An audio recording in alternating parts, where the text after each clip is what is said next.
You a little sick? I don't know, dude. Something's going on, dude. Yeah. I'm worried about you. Oh, yeah. Whenever I sneeze, no, I think it's the ramen. It's the spicy. Okay, Yeah. good. What's up, everybody? Welcome back to another episode of Game Plan the Podcast. I'm your host, Davis Cole, joined as always by our producer, Juico. Howdy. Today, our guest is the founder of the Austin fitness community. He's also a video creator. Please welcome to the podcast, Josh Jobe. Let's go.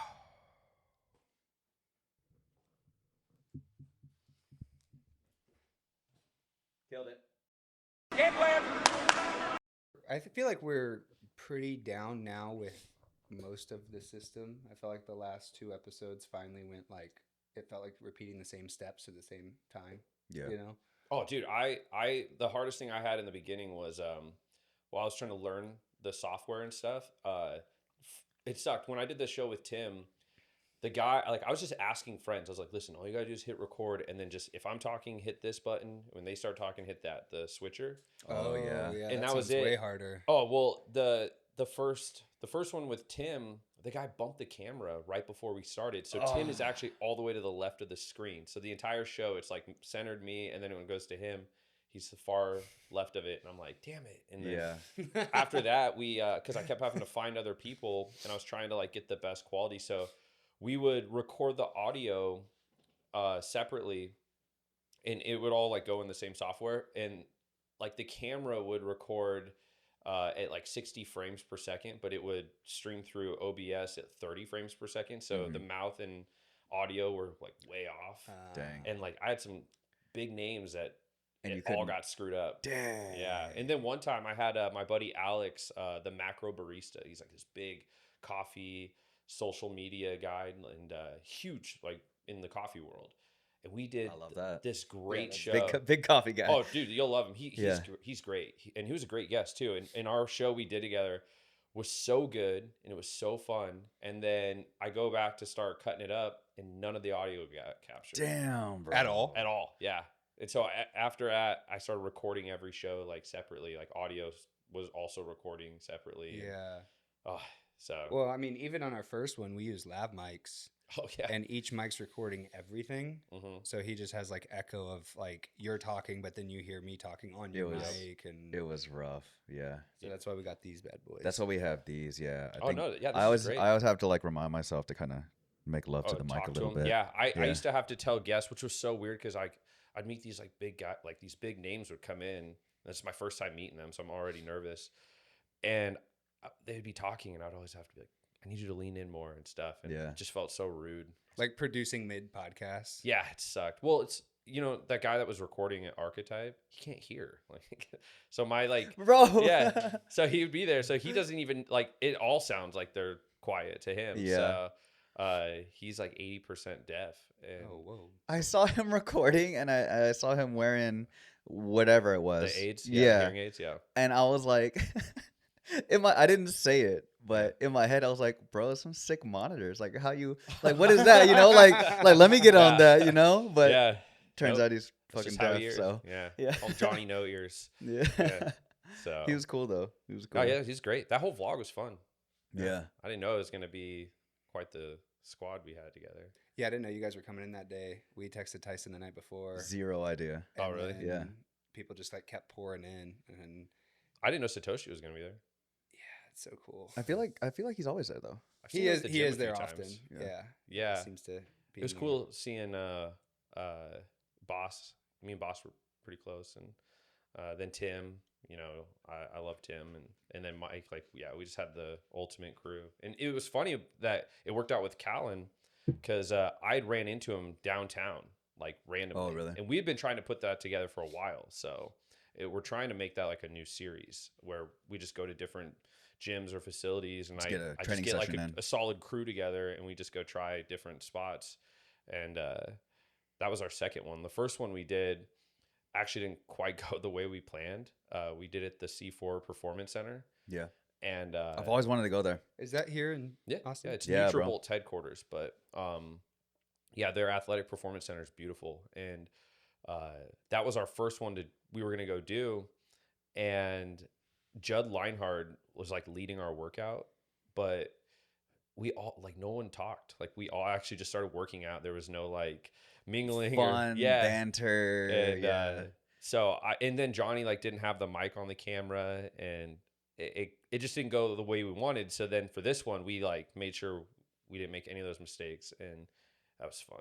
Yeah. No, yeah. Everyone was so cool. It made it more fun, and like anytime that I've been around like combat sports forever, so whenever most of the time there's not cameras, and it's more like a recent thing. So then like when you bring the cameras out, it's gonna escalate it. Yeah. Right. Like you don't want to be caught on camera not doing like your push-ups or Well, Tim just whatever. kept calling out Brian. Yeah. Did you guys doing watch the like vlog? shitty Did you see burpees? it? Yeah. I did. Yeah. Yeah. It was wild. It was good.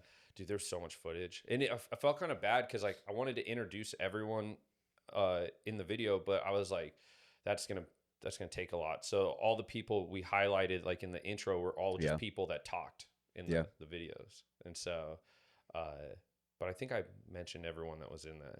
Yeah, So, we'll sure. put a link in the description so that way you can find that clip push or it. that That was vlog from this one. But Well, dude, let's go back 7 years. Oh yeah, I know. I'm already yapping. Let's kick it off. So you founded Austin Fitness Community 7 years ago. Yeah, Saturday is actually the exact date. So, Dude, we want to go to the to the thing, but we're gonna be at the ranch. Yeah, we're gonna be on a little hunting trip this week. Yeah, that's also fun. I'll ditch my event. I'll go there. yeah. No, that was why I was like running late. I was trying to get the highlight of that gym out. It's brand new, but no, so I'm originally from Boise, Idaho, and I moved out here 8 years ago, just randomly. I'd never even been to the state of Texas, like before the day I moved here, and I got a job. I was doing like side jobs and stuff like my first couple months, like bouncing at bars and doing security stuff. And then I got a job at a supplement store at a Complete Nutrition, and it was so fun. I loved that job. And I had all this pressure to have like a big Black Friday turnout. And this was like a year into me running that store. And I was trying to come up with ways to market to new audiences, new people, and get new customers in for Black Friday. And so this is true. I was at home. I didn't really like have a lot of friends at the time. I'm half cocked on whiskey, talking to my dad on the phone, just trying to like, brainstorm ideas to market because I had no money to like buy advertising or marketing. And he's like, why don't you like have some like social media pages, like highlight your Black Friday sales? I was like, it's not a bad idea. So I looked and there wasn't any. And I was like, well, shoot, I'll just start one. I'll call it something basic like Austin Fitness Community. Yeah. And I'll just shout people out, make it a shout out page.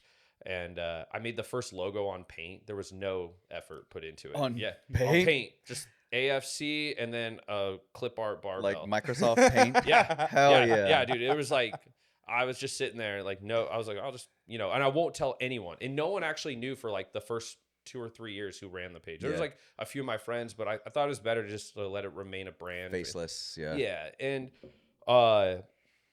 so I started it, and then it just started taking off and like blowing up. And Black Friday came and went, and I was like, well, this is cool. Like, I like this. It's a cool way to like stay connected. And then I started getting all these messages from people that were like, hey, you should get like shirts made.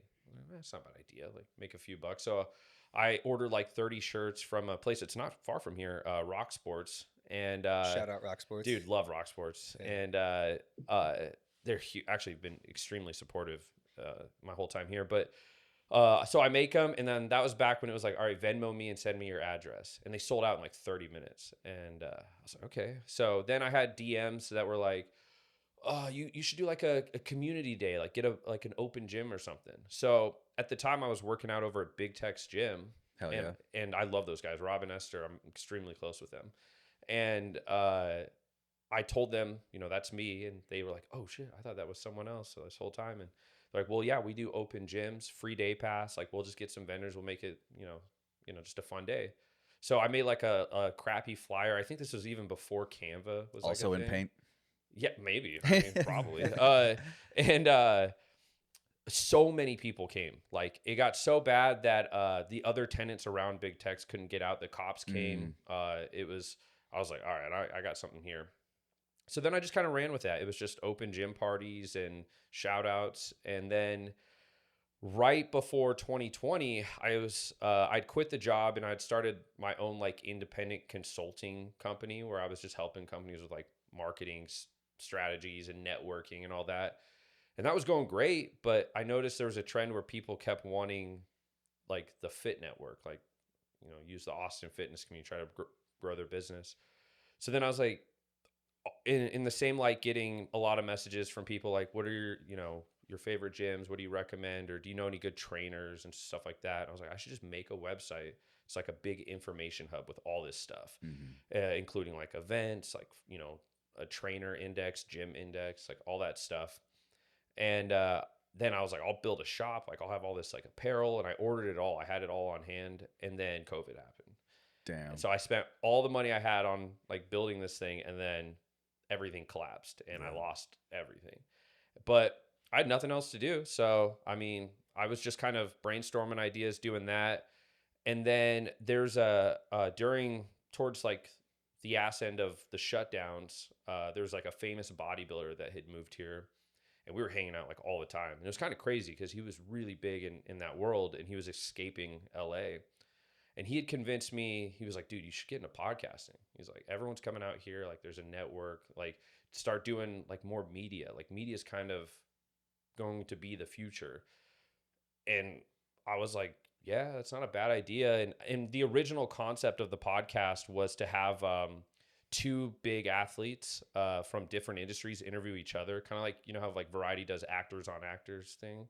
No, I haven't seen that, but It's sounds like, sick. yeah, actors like interview each other. But it was a nightmare to get one guy to like coordinate and schedule with, let alone two, and then to make them interview each other. So I was like, well, I talk a lot. Like I can, I'm gonna do it. Yeah, I'll just do it. Yeah. And then that was like my first public introduction of like who runs that whole Austin fitness community. How did that go?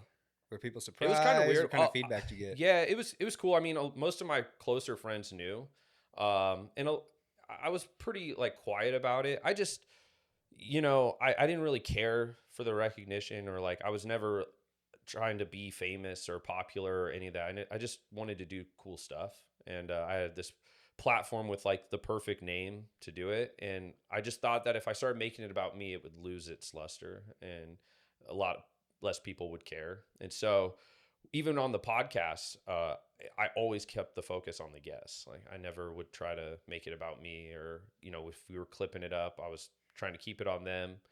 And so yeah, it was cool. But then I struggled with the podcast went really well, and then there was as that was really starting to grow and COVID had kind of ended, I was trying to find ways to level up. And then there's the Austin Fit Fest. There's an expo called the Austin Fit Fest where it was this giant multi-sport fit expo, and I actually co-own that with Rob and Esther, the owners of Big Tex, and they also own Iron Forge. And that was like crazy. That was like the peak. I was like, dang, we're like really taking off. And but then as things started to decline, I was like losing momentum. It was harder to get guests, to come out to the studio, and the overhead was like crazy, having 2 rents, 2 power bills, 2 internets, like all that.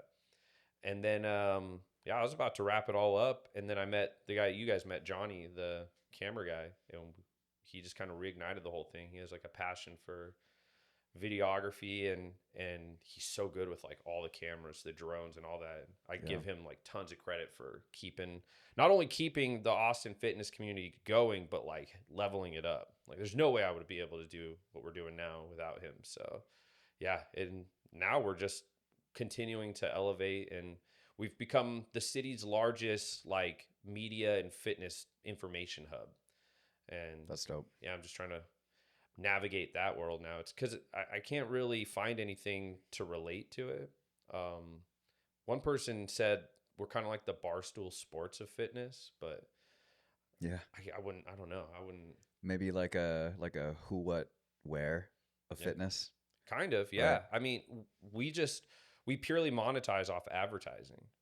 I don't charge people for the shout outs. Like everyone, can get a day in recognition. I don't care. You don't have to have like a big following or all this like aesthetic and stuff. And if you're just active, like there's a place for you on there. So do you still have the website with Oh, yeah. all this information? And this is like Austin specific? Yeah. So it's like any type of gym, any kind of fitness Yeah. in the Austin area? Yeah, we have, so our section, it's at the top of the website. It's called Where to Fit.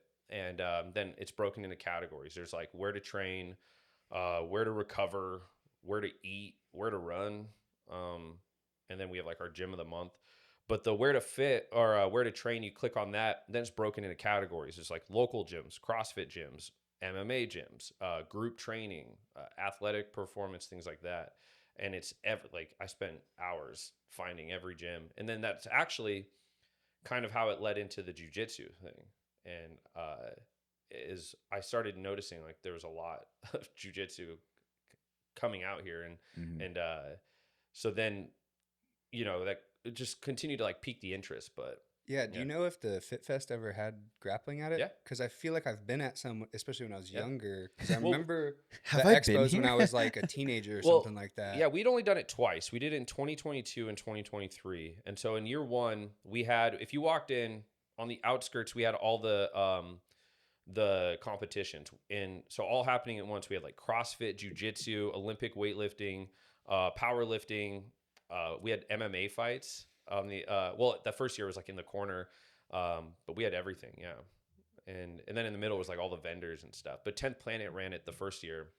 And then the second year, there was a scheduling conflict, like very last second. So we had to pull in another guy for jiu-jitsu. The second year that we ran into like a lot of issues, but it was actually bigger than the first year. So Now I'm thinking of another one. Was there guys fighting in armor? yeah, the armor combat. That was our second Yes. year. That thing was huge too. Because That was crazy. I took some clips at the jiu-jitsu. Okay. Yeah, So Christos ran the exactly. the jiu-jitsu comp. Yeah, he filled in. He came in clutch the last second because we ran out of like options. There was a lot of speed bumps that second year, and that's why we haven't done it yet. Is there's a lot of like the city makes things impossible. That's why I talked about this before on a show once where there's been a mass exodus of like fitness events, competitions leaving Austin. They're all going out of Austin. They're going. Why is that, you think? The city it just just makes too- things unbearable. I see. And there's a lack of venues too. With the Austin Convention Center closing, there's really only two. There's the Palmer Event Center, and then there's the Travis County Expo Center. But Travis County is like, it's not the greatest venue, and it's kind of on the outskirts. And then there's the Palmer, which is a good venue, but the problem is, and I've talked about this publicly so many times. It's so mismanaged. Really? Oh yeah. I mean, there's always a different point of contact. I guess like there's high turnover there. There's really bad communication. And I remember at one point we're trying to work. We bring in promoters for each sport. Like I don't know how to run a CrossFit competition, so I'll have someone who's in CrossFit do it. And they're all asking questions, and it's stuff that goes through the venue, and I'm getting no answers. And one time I just showed up at the venue, and I was able to sneak in to the offices, and I found the guy who was like our point of contact, and I was like, dude, I've been trying to call you, email you. You were like, hey. I called him out, dude. Yeah, he was freaking out. And then he's like going through all his files, and there was all this stuff, and we had deadlines to meet, or else we would get fined or we'd lose opportunities. Like at one point, I guess the fire marshal changed our whole layout, and I was like, "You were just not going to show us this? We're like 2 weeks away from the event," and so you're not going there no more. well, the thing is if you included the Austin Convention Center, the top three biggest venues or convention centers you can use, they're all ran by the city. There's no private ones. I keep telling people, like investors or any of that, I'm like, dude, build a giant convention center, privately owned, you'll make a killing. And but because of that, then there's other things too. It's like say you guys were going to come out as vendors, and I don't know, you're serving like amino drinks or something. You're just giving out samples of your product. Well, in year one, I think you had to pay the health code like $90 fee to be approved to serve your samples out there. Well, from year one to year two, it went from like $90 to like $300. Damn. No explanation. I don't even know why it went up that much. But they didn't even tell us that till like a week or two out from the event. So now we have to tell all these small businesses that just paid us to attend that, oh, hey, by the way, you also have to pay another $300 just to give your product away for free. And so a lot of them wanted to pull out and all this. So we ended up biting the bullet and just paying for a lot of it. So we Dang. lost a ton of money, even though we made a lot more in year 2. We actually grossed less. So it's just stuff like that. I'm like, well, if that's the case, I'll just hold out. I'll just find a private venue or change the layout or do something else. And so my goal is to bring it back though this coming year. I was trying to bring it back 2025. We were so close, and then it fell through. But Dang. I know it's so 2026 coming That's in. dude. I'm Doing hoping. it big. They're so fun.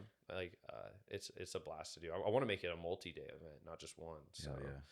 but yeah, I just coming full circle, I just kind of fell into all this. It's like a hobby that became my career. You know, I was never like a super athlete, as you guys saw at Archetype. I was right there with you, bro. I was curious of like going back of kind of like where you fell into fitness and where like a passion came from that. Like I'm sure from like being a kid playing sports. Yeah. And stuff like that. Well, Oh, hold on. I wanna interject. You talked about combat, armored combat. Do you remember like the group it was? I was digging in my phone for something I found, but I want to say it was someone. They were out of Dallas. oh, okay. I don't know, my algo something, but I found Austin Bloodguard, and it's like, sick. That's a and sick it's name. and it's like armored combat stuff. Oh, dude, yeah. and I've been thinking about jumping in because like, oh my, It looks fun. I've always wanted to go LARPing. I think that stuff's so cool. on the main page it says this is not LARP. Oh, really? Yeah, they really hit each other. It was brutal. It was actually probably the most spectated event that year. There was one guy that was massive, but they part of when you get those guys there, part of the deal is you have to build the cage. So we had to order the wood. Seeing that. Yeah. We had to go through like all these weird things. We had to I think we had to coat it with like fire resistant like paint or something. There's all these things we had to jump through, all these hoops to get it approved through like the fire marshal. These guys are like just beating the crap out of each other, and then they broke through it and like fell out the door. And yeah, it was wild. My parents came out too for that one. They didn't come to the first one, so they came out and they like spent all their time at Armored Combat. That's sick. Yeah, and all the guests. It was really cool. Boss was a guest at that one. Really? Yeah, and yeah, all the guests just helped me out. Yeah, they just came. I just asked them.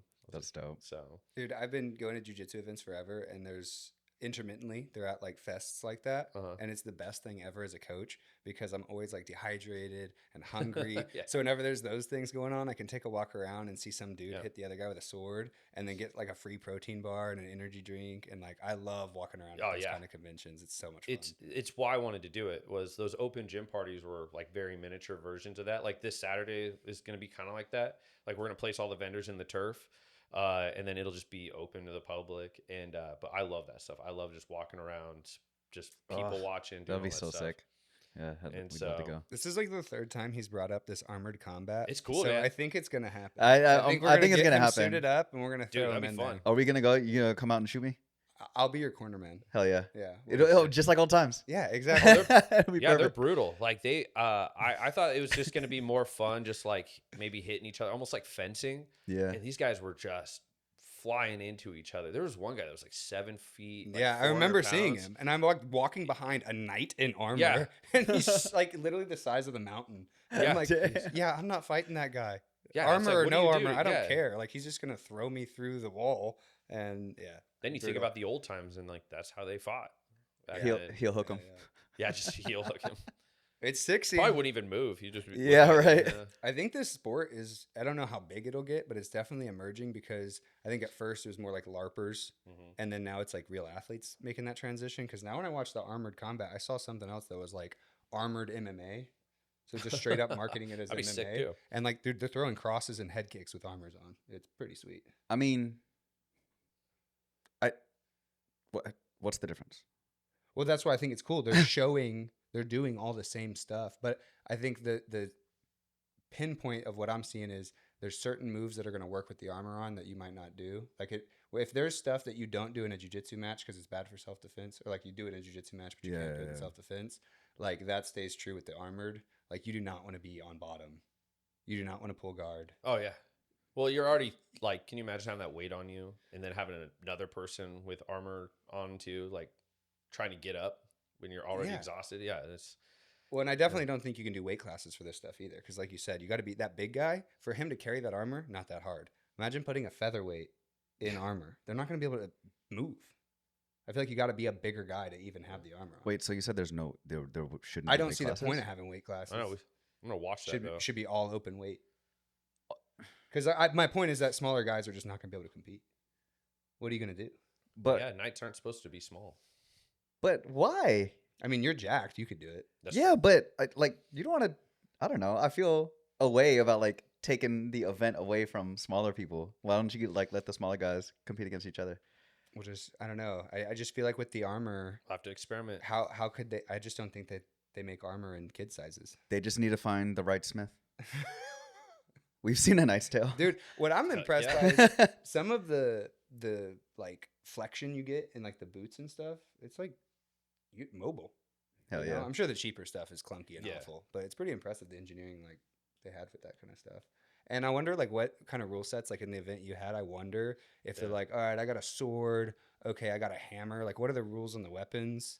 Yeah. Is it all plate What does mail? our rule book Is look there like? chain mail? Yeah. Is it just like anything goes? Yeah, I had Feel no free. idea. That was the easiest part of my job was I would find these promoters for each event and be like, I'm gonna stay out of your way. Like just run it how you want. So I would also had like unlimited access to this event and then I'd just go watch and spectate, and that armor That's combat sick. was crazy. And then I watched this guy go flying through this cage that we built. It's like this wooden octagon thing, and it's like, Yeah. well, that sucks. And fire marshal's just waiting to like shut you down all the time. So Damn. luckily I don't think he saw that part, but yeah, it was yeah, I want to bring it back. I told Rob and Esther, I was like, we can't do another year without it. I was like, it was just too fun. And there's just so much happening in Austin. It drives me crazy that it's like the little things like the city and greed and fines and stuff that are holding Yeah. us back from like, you know, fulfilling the potential that the city has and stuff. They really only do things that are like running like the marathons and stuff, which are cool, but I think our event Do more. is way cooler. So Yeah, you seem to have like this ability to bring people together that would probably never interact with each other. yeah, I mean, there's when I was doing press for it, one of the like sentences and phrases we would use a lot was, you know, all these different groups, everything from the bodybuilding community, CrossFit, strongman, powerlifting, Olympic weightlifting, jiu-jitsu, everything. There was always one thing that was similar was there was a shared interest in camaraderie and community. And there was this mutual shared interest in persevering through struggle, which every sport had, you know, in competition and things like that. And I think that it was so cool to go watch like the jiu-jitsu guys go over and watch the Olympic weightlifters. You know, Olympic weightlifters would go and mingle and watch the jiu-jitsu guys, or CrossFit, you know, would go and check out jiu-jitsu or powerlifting, or the strongman, you know, the big strongman guys who were throwing, you know, carrying kitchen fridges and stuff. Yeah. We're going over and rooting on CrossFit, or, you know, watching jiu-jitsu. And I was noticing that there was a lot of people that were like, I want to go try that. And one of the cool things that I've gotten to experience doing all this stuff is the introduction of an open-mindedness of people willing to go and just try new things, you know, put themselves out there, go do uncomfortable things, and just meeting new people. Don't be afraid to look silly. Yeah, never. Yeah. Austin is just, it's full of transplants. It's full of people that are dominantly here by themselves, that moved here from somewhere else. So it's such a great way to go and just meet new people, you know. Yeah. And I think that's why run clubs blew up, was, you know, what better way than just to go socialize, and you guys are all sharing a struggle together. And I think that's why jiu-jitsu is also extremely popular. Mixed martial arts, things like that is, especially mixed martial arts, you know, I don't think people understand how much it does for your confidence. Like as you get better and you learn how to, you know, whether you're grappling, striking, rolling, things like that. So I've only rolled once in my life. So And It's that was not with fun. Tim? Was that with No. Nicky Rod? that was with Nicky Rod. Oh, Yeah, him and his brother. And they were just, I met Nick. Dude, that's Yeah, it wasn't fun. an interesting. I almost threw up too. Yeah, experience. and I was at I was a heavier back then too, so I was completely like gassed because I grew up wrestling. Yeah. Wrestling was Oh, big sick. in my hometown, so I was familiar with like grappling, and that's why I was excited to go grapple with Tim. And I was like, oh, we're just wrestling, like I'll feel. You're like, Psh, I Well, got this. I It, got I never thought like I got this. It was just like, oh, I'll be able to hold like, your own. yeah. So like the thing that sucked when I was rolling with Nicky and his brother was, I was familiar with like basic wrestling, but once you go down, it's like a whole new game has started. And I just didn't know what to do. That was really just it. I had no knowledge in jiu-jitsu. I didn't know where to start or what to do. And they were really cool. They were helpful in trying to teach me, how much can you teach a guy in like 45 minutes. And but rolling with Tim was that sucked. That was also a different beast. But the jiu-jitsu community itself is so tight, and it's so cool to see how big it's grown out here, and how many people that you would never think would do it are getting involved in it for so many different reasons too. So I've encouraged people all the time, but I met Nicky. I done Tim's podcast. It's kind of actually how a lot of this stuff came about. Was I did the podcast with Tim, and it's actually the beginning of the Rise of Jiu Jitsu trailer, where that whole clip, he's talking about how Austin has become like the mecca of Jiu Jitsu. And he was naming off all these people. I didn't know who any of these people were. I'm sitting there like, I'm going to have to look this up later. I mean, he's dropping names like Danaher, Gordon Ryan, Nicky Rod. Juico. Yeah. Yeah. And I think he was plugging his school too. That guy's crazy. But I just didn't know who these guys were. And then, he's talking about it. And then after that's over, I think Nicky Rod followed like the AFC page, or was like, that was dope or something. And at the time I was just trying to get guests on, just anybody that could help me grow the podcast. And so I hit him up, and he's like, yeah, like I'll definitely come, like I'll come and do it. And I didn't know anything about him. And in fact, the night before he did the show, I just watched I think Flow Grappling like made a mini documentary on him called like the Black Belt Slayer. I just tried to watch that, and I was like, all right, like I'm gonna try to figure this out. It's hard to have conversations with like people that their entire life is jiu-jitsu if you don't know anything about that world, which was me, and still kind of continues. I've learned a lot now since we've been shooting that documentary, but that time I knew nothing. And so I think I did a good job of hiding it in the podcast, but if you know me or jiu-jitsu, that I was just trying my best to.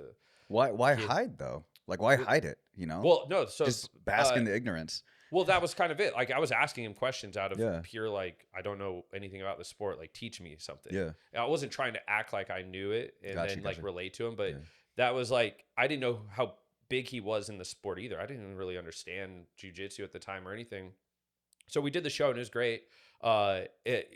Think about it now, like his brother totally could have joined the show too, because he was just sitting off to the side next to the switcher, the producer. And so we did that, and then I think I continued to do the show, but through that I just kept finding myself hanging out with different jiu-jitsu guys. And then we did the Fit Fest, and then I got connected with like 10th Planet, and I was hanging out with like Curtis and Gabe a lot, and was working with them to put the stuff on. And then through them I kept meeting other guys, and I was like, man, like there's a lot of like these guys are big deals in the sport. Like there's a lot of these guys out here. And then it was in September of last year that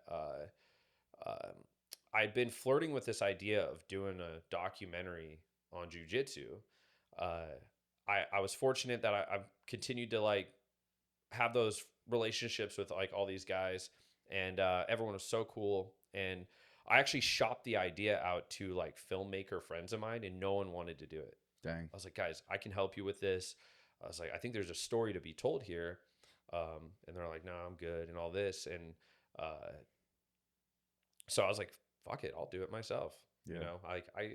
I've always had like, I've been a hobbyist in like making videos and filmmaking and all that. And at this point, me and Johnny are like inseparable, just doing all these projects together. So just on a whim, I text him and I tell him this idea, and I'm like, the strategy is if you are our first interview, maybe everyone else will be interested. And he's like, yeah, come out this week. Like it was like that. I text him on like a Tuesday, and on Thursday at his gym interviewing him. Sick. So I had to come up with like all these questions, like figure out an outline, and it's we've like I've interviewed so many people now, and it's gotten so much bigger. After we dropped the trailer, it was like it just took off, you know, and the opportunities are flying in, and that's why I've taken so long working on it. Is I'm like, I don't want to screw this up. I want to make sure I get all the best names, but also the best quality of the story, and make sure that we ask the right questions. And the first couple, I was just, you know, I didn't realize how much, you know, like certain people don't want to talk about certain subjects. So I had to like start phrasing things different, like move it around. And the other thing is you don't know who, has a problem with who, or who doesn't want to talk about who, or any of that. I 'Cause could I'm see such an that being outsider. really tough for you, Yeah. given the teams that came to Yeah. Austin and the time that they came here. Yeah. So, well, that's There's a little kind bit of beef so going that's on. kind of like Damn. our, that's kind of like a portion of the story. So part of what I could talk about with the Rise of Jiu Jitsu is it essentially is, it just takes place between like, I'd say 2019 or 2020 and almost like today. And it's really only centered in Austin. Every interview I've done, they always go, you should talk to so-and-so and so-and-so. And like all these people are in like Vegas or San Diego or New York or any of that. And I'm like, I don't want to go to any of those places. Be nice, but yeah. I was like, I think the story, like there's an interesting one to tell that's rooted in Austin. Yeah. And it's centered around basically how during COVID, the best coaches and teams and athletes, they all migrated to Austin, and how they all came here. And who came here, and then during that time frame, how the sport has just exploded in popularity. And then also how in Austin, I think in 2017 or 18, there was like 11 jiu-jitsu schools out here, and now there's over 80. Dang. Yeah, and there's still more growing. And yeah, we've interviewed a ton of people, and That's a crazy statistic. yeah, Yeah. That's wild. yeah, I'll try to get like the most accurate number, but you know, that was Tim helped out a lot too in helping kind of guide me in who to like, where to go and who to talk to, and so I mean, we still have so many more interviews to do, but I every time I go and meet someone, it's like I learn so much about them. And then even since when we first interviewed them, like I remember I did the Tackets, both Andrew and Will, and like since that interview back then, like all of a sudden now they're doing UFC. And like when we started, UFC BJJ was not around, Yeah, you know, any yeah. of that. Yeah. So I for have sure. to like constantly like try to find ways to navigate our story and make it remain present with how things are unfolding and stuff. So, and then CJI and all that stuff. So Where are you at with it right now with the doc? I probably got like 10 more interviews to do, if Mhm. not maybe a couple more. We have like our story pretty much set. I just don't want to start editing until we get everyone done. And the reason is I actually made a few clips. And I can show you guys later. And then it's like we'll do a clip on, you know, a particular subject, and then we'll go do like 2 or 3 interviews. And those interviews they crush. And I'm like, damn, that would go so much better in that clip. Yeah. So I was like, I'm just not going to start editing until we get all that. But everyone's been insanely supportive. I mean, Flow Sports has been so great. I got to interview the CEO for that. Sick. Got all this background on Flow Sports, and then why and how they got involved in jiu-jitsu, and why he took such a big risk on it, and like the passion behind that. And then one guy that stood out, he was so great in the interview too, was Victor Hugo. That guy was Nice. awesome. He crushed it too. He was really cool. And but I give a lot of props to Gordon. I met Gordon.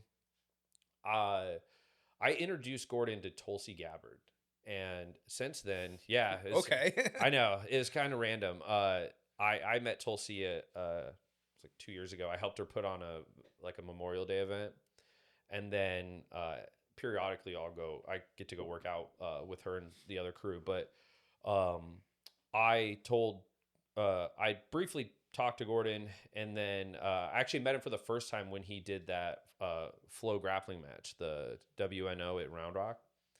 Yeah. And we briefly talked. And then after that, I let him know, like, hey, if you want, like, I'll introduce you to Tulsi. And then they met, and it was during a fundraiser for, I think, the North Carolina floods.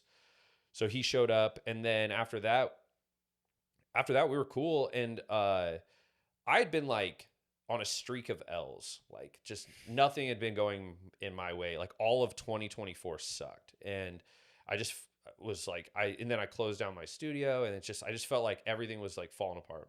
And then New Year's Eve, I'm sitting at a dive bar, and the group I was with was like, we're just out of here. Like, we're going to go home and all this. So I'm like, okay, like another shitty New Year's. Here we go. So I'm walking back to my car, and Gordon had texted me and said he was downtown and was like, you should come by. So I went to where they were at. And dude, I had like the best time. And I got to meet a lot of like the new wave guys and the teammates, and everyone was so great. And it just like sparked. Like I told them about the stuff that we've been working on and shooting, and they couldn't have been more like on board and supportive. Sick, and so I give him a lot of props for like kickstarting the momentum for how great this year has been for us. And then how that took off. Cause not long after that, we interviewed Giancarlo, and he's been awesome. That guy's so cool. That's and awesome. then everything else just started to pick up after that. So yeah, I want to make sure we get all the, the cool and best people. And the goal with the documentary is just to contribute to the growth of the sport, and then also entertain both people that are like active in that lifestyle, but also entertain people that know nothing about it. I meet a lot of people that don't even People that are understand. interested, want to get in, or they hear don't really about know it, much. it's foreign to them, and I can relate to that a lot. Is I never knew what was going on, and to this day I still don't know a lot about like the particulars, especially being active in it. Like they start talking about moves and stuff. I'm like, I don't know what that is. Juji, what? Yeah, dude. They're like, What'd you call me? They're like, he's doing a twister, and I'm like, Yeah. that's crazy. I don't know what. The very You're first, like tight. yeah. Well, the very first match I went to was at Oscar Blues Brewery. Nice. Yeah. And it was Taza. R.I.P. Taza, I know, right? That place was cool. Yeah. Taza, Oliver Taza was going against, I think it's Andy Varela. Is that his name? Yeah. It was great, dude. It was the craziest match, and I Yeah. like didn't really know what was going on, but I was just watching it, and I was like, oh man, this is insane. It's just a mat in the middle of a brewery, Yeah. and there's so many people there, and I was like, this is crazy. There's like a ton of people, and I can tell. I've told so many people this. I get to meet a lot of companies and brands, and I work with a lot of them, and I'm like, are you guys involved in jiu-jitsu? And they're like, no, this and that. I'm like, you guys should be. Maybe you need to be. That community, the jiu-jitsu community, is so supportive of each other. They like ride or die for each other. Like you could start a product, promote something, get a promo code, and everyone will like back you on that. And I've never seen anything like that in any other sport. It's crazy how supportive they are. So that was another thing I was so pumped about doing the documentary. Is I was like, well, whether it's good or bad, I know, these guys are going to show up for it. So. Hell yeah, dude. Yeah, no, it'll be great. I'm really looking forward I'll to show it. you all the stuff I got in my phone. Really excited for it. Hell yeah. It's pretty wild. I'm super happy you're doing it Yeah. because I grew up doing jiu-jitsu in Austin from 2009 to 2015, back when there was less than 11 gyms, and then I moved back here at the pandemic in like the spring of 2020. And it was about the turn to 2022 that I got the feeling of like, holy shit, somebody needs to document this. Because I had seen the Austin jiu-jitsu scene before, and then I had come back, and it still wasn't what it turned into from 2020 to 2022. There was a massive change in the whole scene and who was in town. And I remember having this feeling. We were moving the gym that we train at, Fight Factory. We were moving locations at the time, and it was right after B Team had started, and Gordon and John had just moved here, and they didn't really have a gym yet, but they were like had moved their team to town. Yeah, they were at Roca, and I could just sense this like. A massive change is happening. I'm so happy to be here and a part of it. Yeah. But I definitely had that feeling of like, man, I hope someone's like taking record of this because this is going to be a really cool story in the future. It's exactly how I felt. No, and I appreciate it. It's definitely was nerve wracking after we dropped that teaser trailer. It definitely won't come out 2025. I didn't realize like the original idea was just like a YouTube, like just upload it to YouTube. And then I met these guys that are like, they work for streaming companies. Now that's an option. Flow Sports is like talked about working together on it and stuff. I'm just like, let me just make it first and then we'll figure it out.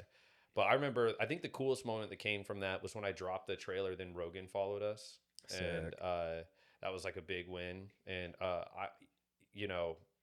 he's definitely contributed to the growth of the sport, especially in Austin. For sure. And so,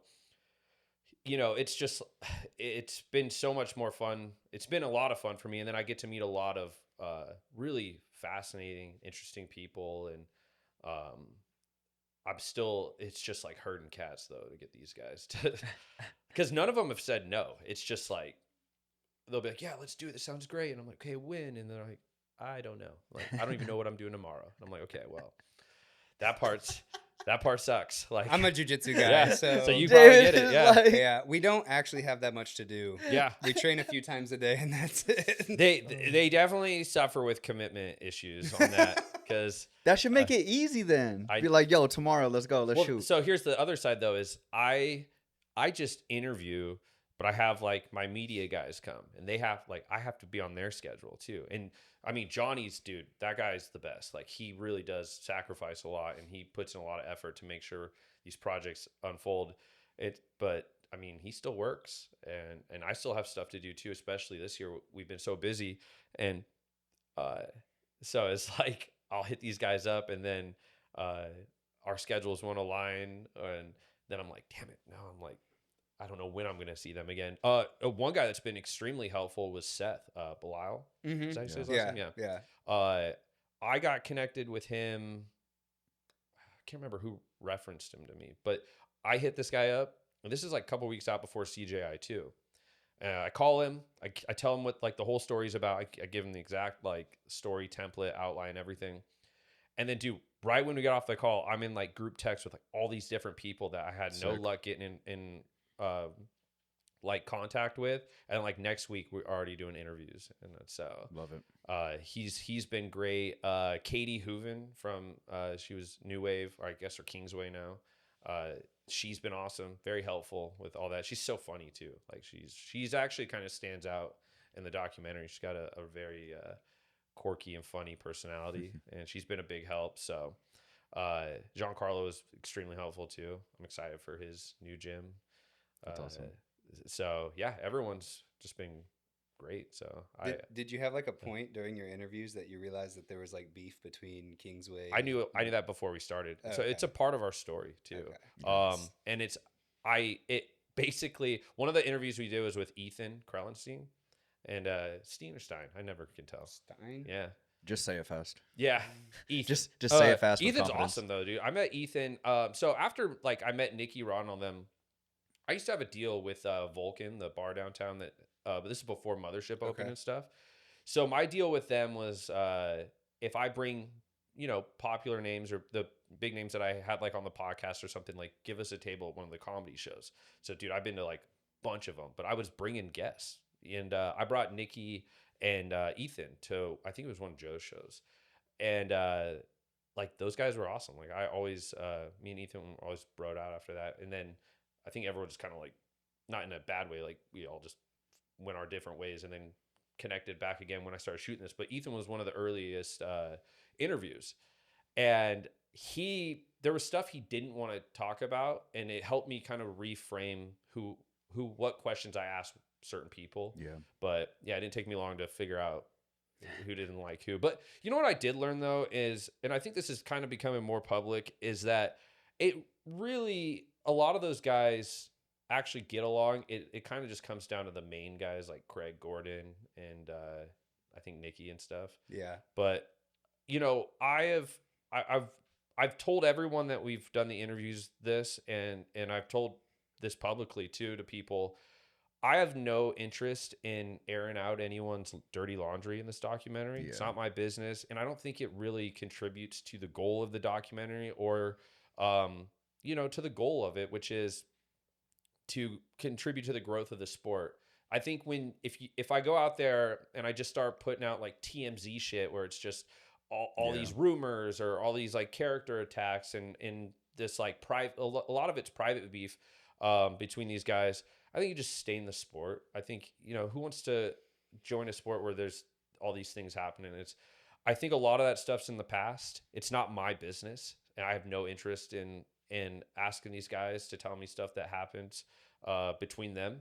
I think that it's already pretty public that there's beef between these guys, and that's where I intend Yeah. to keep it. I don't think I need to like start making suggestive ideas Yeah. or these like trying to degrade someone's character. I don't think that contributes at all to the sport or to the story really. I would rather highlight these guys, show off their strengths, show them as once as a team and then a split. I don't think it's necessary to go into like all these details and stuff. And I mean, I've heard every single rumor you could probably imagine. And I'm just like, I don't want to put any of that because one, can't verify anything. There's no proof or any of that. And then two, it's like what I said, it's just doesn't contribute at all to it. Yeah. Just makes everyone look shitty. And for all I know, it's all just hearsay. It's just someone just talking shit about someone. Yeah. So, but I think it's interesting though. I think it adds depth when you show that these guys were all once Yeah, close for sure. teams, That's a cool story. and then there was a split. But that's just about as far as I care to take it. I'm not gonna really go into details on all that. I think that it's cooler that there was or it's more interesting that there's a split, but everyone still ended up in the same town. So, Yeah. and then how both teams really grew, how Craig was able to kind of push back against or almost essentially compete, as a tournament and stand out as one of the biggest jiu-jitsu tournaments out there, and what he did for it, kind of like leading by example of what he wanted to see in the sport, which is great. It's something I can relate to in the sense of what I want to see in business, in fitness, just generally is like, don't just talk about it, like actually act on it, do something about it. And so, I think that was cool about how he's kind of moved like that, how Nicky's continued to grow. When I met him, he was popular, but he wasn't what he became after I met him. Like he continued to rise up the ranks. And then That's just your effect on people, bro. yeah, right. They meet me and just they just like sick. elevate. So yeah, it was cool, but it's always funny. Everyone, a lot of these guys will be like, so where do you like train at? Where do you roll? I'm like, I don't do that. Like, did it once. It was not a good time. That's what I think is so cool about this. As jiu-jitsu guys, we're notoriously bad at promoting our own sport and promoting it in like a good way. And you've said earlier that you like wanted to be a part of growing the sport, which is really cool, being not really a part of it yourself. And I think what you're doing is great, but it's also just like another one of those jiu-jitsu guy things where like no jiu-jitsu guy is going to go make the documentary. Yeah. I'm sure I'm not alone that I was like, oh, this is a cool idea to make this film. I didn't Nothing. like it. Yeah, exactly. Well, I think it's also, I never thought about it till later, was I actually think it's a strength for me and a perk where I get to approach it as like You're like a neutral party. and also neutral. Yeah, I don't do the favoritism stuff. I'm not really, everyone has kind of done something cool for me, but I'm not going to go out there and glaze over Gordon or vice versa, like glaze over like Nikki or give anyone like any type of specific special treatment or favoritism because I might be a fan of so and so. Like I get to look at it from an outsider's perspective and then try to tell that story to both entertain people that are active and then people that are like, I don't know anything about this. Like I've heard about these guys, but I don't know about them, and try to simplify it for them, which the goal hopefully is to pique their interest and see maybe they'll come check it out or, try a class or get involved or something, things like that. So just talking with you on who you're like giving props to on like B Team New Wave kind of back and forth, being in the scene and knowing all these guys, like it is rare to be a person who's kind of an intermediary between everybody, because for a while it was like that crew and this crew and there's not really too much crossover. But like you said earlier, I think it's more of just like a few guys on the teams now. It's really, because there's mutual friends, there's people that hang out with each other. I've talked to some of the guys from New Wave that they're cool with a lot of guys from B Team, or even just recently the CJI. I mean, it's not like they had beef, but it's like Victor was going and training with B Team, which I mean that was all public, so it's not like I'm spilling the beans here. But it was it's I think it's cool to have rivalries. It's actually a topic in the documentary, is like rivalries and how it's played a role in contributing to the growth, and how do you expand on that. But overall, one of the unique things that I've learned about the jiu-jitsu community is they're very like passionate about the competition in itself in the sport, and they actually like you don't have to like have these two guys that are like really high level jujitsu practitioners. Like it's probably like one of the sport you don't need them to like talk shit to each other or like do all this stuff to build up a fight, because everyone's excited just to see two really high level like skilled guys just compete against each other. Like you don't have to like sell it. Like they're already bought in, you know. It doesn't prevent it though. Oh no, There's I mean, definitely a ton of shit. it's talking. definitely fun to watch, yeah. But it's I guess like compared to like like the UFC or really just any other type of combat sport, like what do? They always have to get these guys to like fight like on stage or like do a little argue shove or at name the call. face Yeah. off, something like And that. in jiu-jitsu, it's like these guys are like their records speak for themselves. So I'm just excited to see them compete. Like that's I was at the last WNO in Round Rock 2, which I'll probably go again. I think there's one next month. December 5th. Yeah. But I was at that one and it was like the same thing. It sold out, and it was like everyone was just excited to watch different guys compete. It was actually really cool for me to finally see like Janji compete, because we interviewed him too. And he was great. I think he won. Yeah, he won that one. And then just hanging out with him on the side. I was talking to Ethan a lot, catching up with a lot of the B team guys. And then, it's like they're over there. And then there's Gordon and John. And I think Helena competed in that one too. It's been wild for me just to be a spectator and watch. Gordon actually gave me a pass. That was sold out. I showed up late. I was like, shit, I'm stuck outside. I don't think I'm going to get to watch. And then he came walking by. Sick. He like hooked me up. So yeah, I don't like roll out with Gordon. I'm not like friends, but every time I see him, he could not be a nicer guy. It's what I always try to tell people, where he has this like online persona where he's just like always at it, like, arguing or calling people out or expressing his political views. But then in person, he's like the nicest. Couldn't be a nicer guy. At least that's my experience with him. Yeah. So Same. That's cool. It's pretty wild. And well, actually, most of those guys are like, you would never think that like, yeah, these guys could kill you, but they're actually the nicest people ever. I've never actually had any bad interactions with any jiu-jitsu people. So if anything, I probably just annoy them. I talk a lot. So. I feel like that's a common thing for like combat athletes, right? I mean, yeah, there's always going to be some assholes and stuff, but I feel like the stuff that we go through and train day to day, day in, day out, Well, there's not a lot of egos too. I think a lot of ego in the sense of like the tough guy ego. Growing up, I played football all the way through college, and there was all these guys that always just had these, like, they always got to prove they're the toughest guy in the room. They're glaring people down or what. And it's like they have something to prove. And when I'm around these guys, they don't care. They're having the best time. Like, they got nothing to prove. And it's like when you drop that ego, everything else really becomes a lot easier in life, because you don't really fear like the confrontation side of things. Yeah. And which is like has like a big hold on people, I think, overall. And after years of doing like football, wrestling, then doing security, working all the bars, throwing people out, I was like, man, I don't care. Like, this is the same song and dance every time. I'd rather just enjoy being out in public and stuff. I don't like being silly, dancing, laughing. I was like, I don't, things got a lot easier. I just stopped caring what other people thought. I didn't care if. That's why I love those expos and like the Fit Fest and stuff, because I'm a skinny jiu-jitsu guy. Mm-hmm. So when I get around the bodybuilders, I'm always like, yeah, well, they're jacked and I'm jealous of that, but like, I'll choke them, And then I can tell that they come over to watch the jiu-jitsu and they're giant and they're like, they're always puffing up. They're always like, well, those guys are small. And it's like, yeah, we both kind of have something where it's like, we both kind of want a tough guy on each other. But I like those conventions because I feel like it makes everyone realize like, well, man, some of these bodybuilders probably would beat up the jiu-jitsu guys. So yeah, they'd be like me with Tim, just gas out after 30 seconds.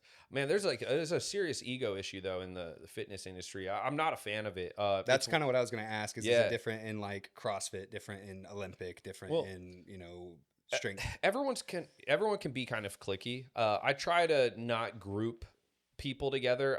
I'm really big on individual accountability. I think when you start grouping people, that's where a lot of the division begins.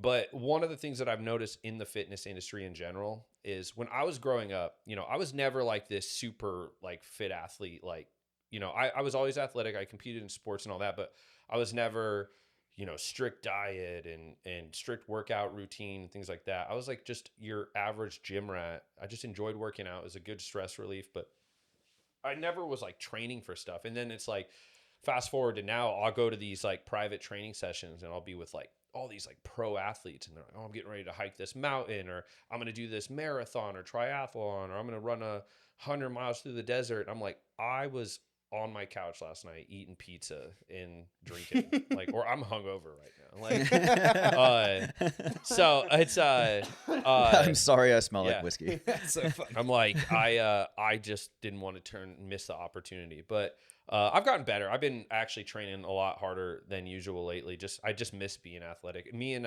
Brian and Shane were talking about that archetype of just, I don't really like, all I would do is go lift weights, and then that was kind of my thing. But I miss just being athletic. I miss just running around and just doing all that. And so I've been getting more actively consistent with that. But dialing it back a ways, one of the things that I really didn't like, and it's one of the things that I've continued to purposely not fall into, was growing up in Boise. I don't know if you guys knew this, bodybuilding.com started in my hometown in Oh, Boise. wow. Yeah. Okay. Nice. Yeah, the DeLuca brothers started that, and they actually went to my high school, but that was way before I was there.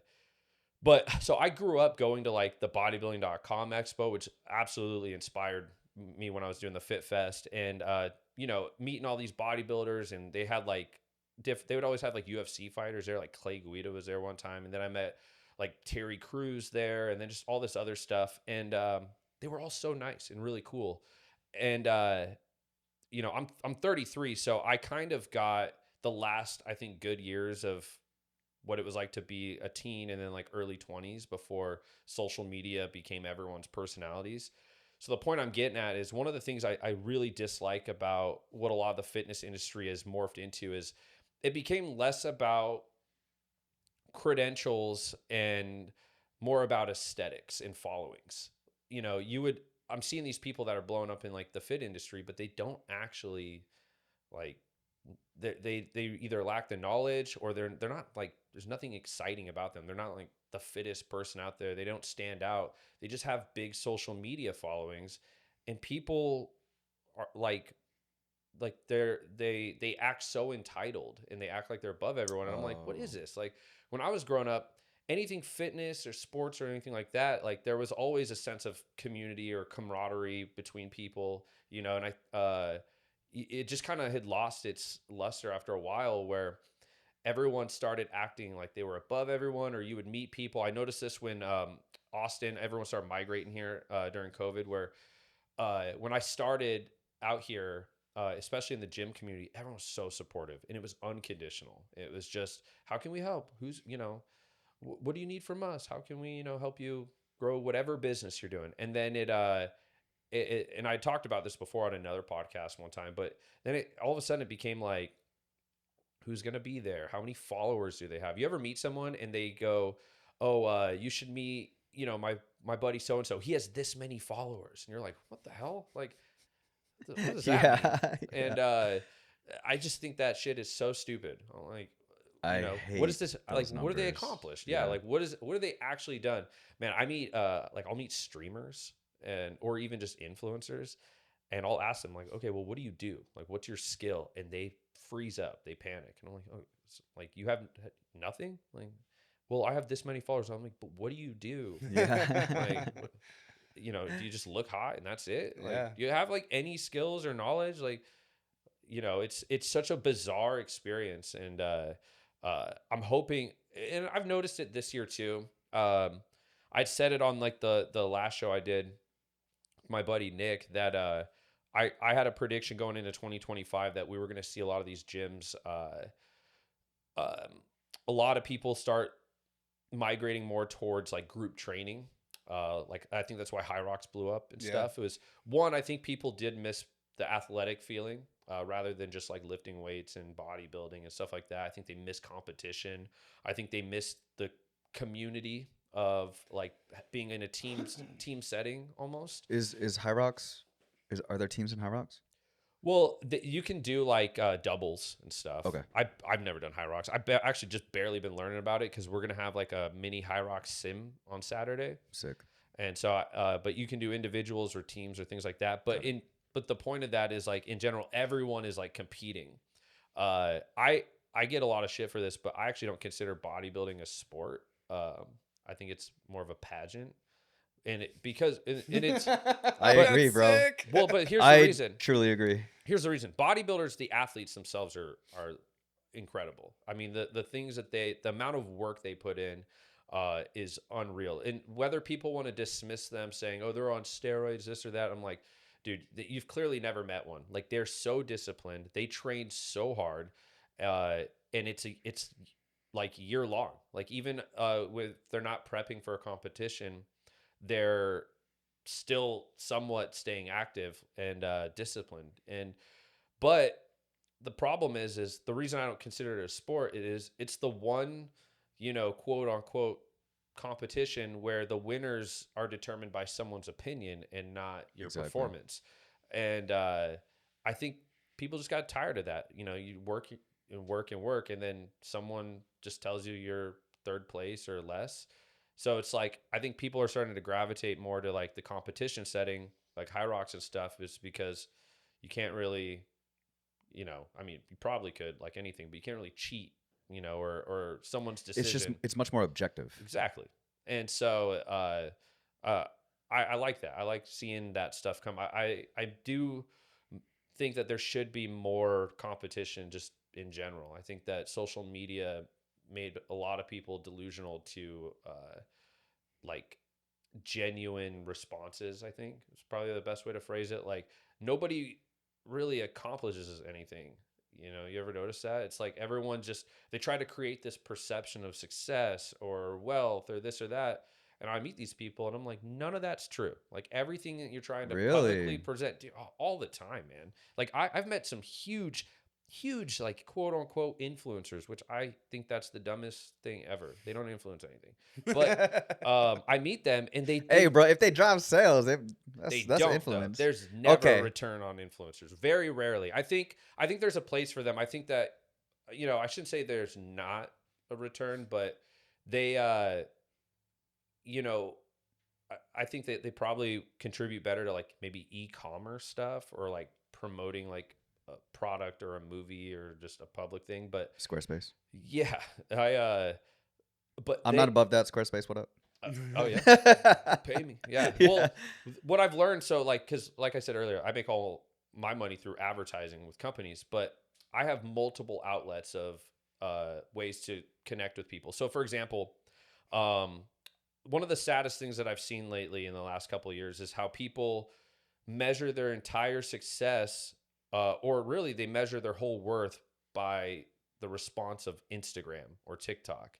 Yeah. They post a picture. If they don't get enough, like a certain number of likes, they feel like they're a loser, this or that.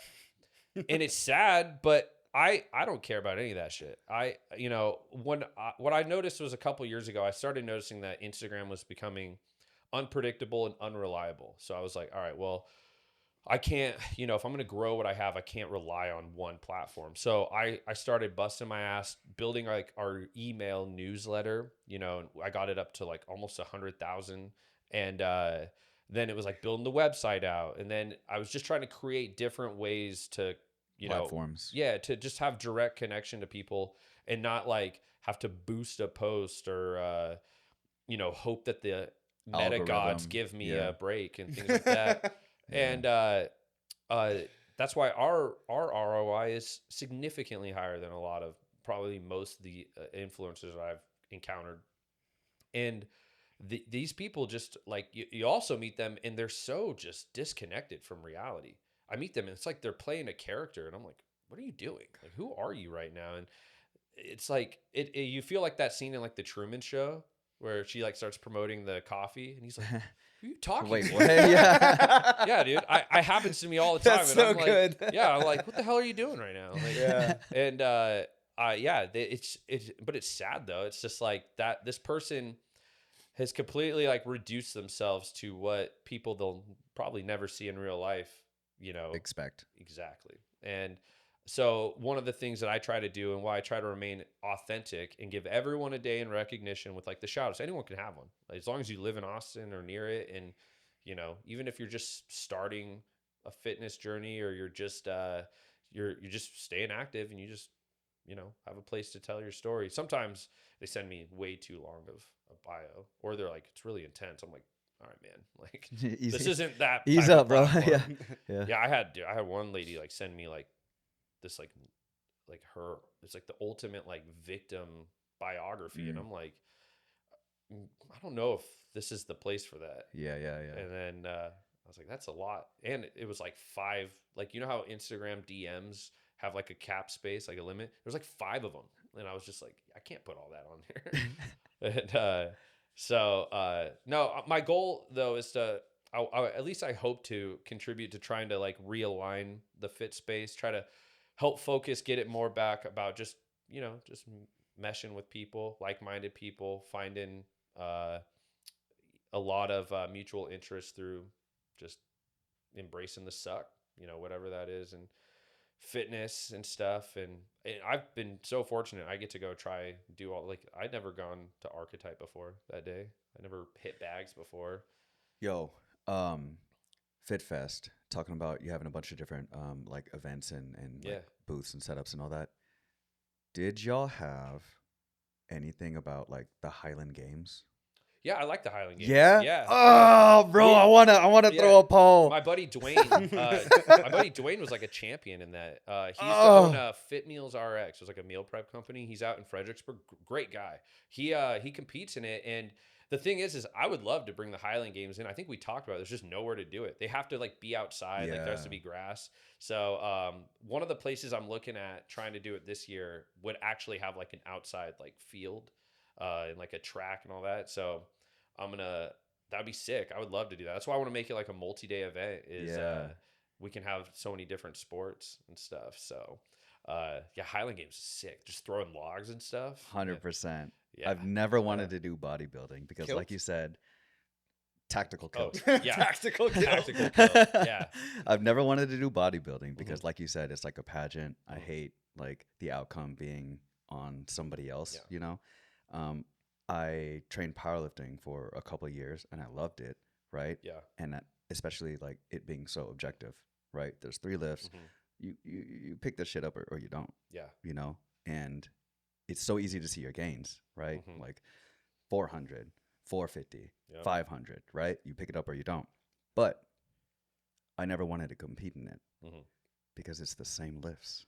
I do that shit like every day in my garage, you know? Yeah, like competing in it is like a different environment and all that, but still, I've always wanted to compete in strongman because the implements change. Yeah. You know, it could be like keg carry, like yoke carry, keg toss. Farmer's carry. Yeah, you know, Atlas stones and all that. I've always wanted to compete in strongman. I've always wanted to do the Highland Games too, because like I don't have like a telephone pole to toss. You know what I mean? Yeah. I can find you one. Yeah. Yeah. Yeah. I got Get you a telephone pole by 3:00. Dude, I know a lot of guys that have telephone poles. I'll connect you with them. Yeah, they're cool. And then there's the strongman. There's a whole strongman setup at the Iron Forge gym. They have a whole turf. I've and never everything. been there, but that sounds sick. Yeah, no, they're great. It's a dope spot. I have a lot of buddies that do the strongman stuff. I don't want to do it, but it is super cool. And the thing with bodybuilding though, it's it also depends. I think bodybuilding, people enjoy it because of the challenge. So for example, my sister-in-law, I got her set up with a coach who actually is in Austin. He's a very good friend of mine. His name's Tyler. And he's a great coach too. A lot of the people I send them, he has a high retention rate with. They stay with him for a long time. Love it. He would actually, I'll connect you with him. He'd be a great guest. Oh, that'll be sick. Yeah. He's awesome. And we actually came up together too when we all started our own thing. So, nice.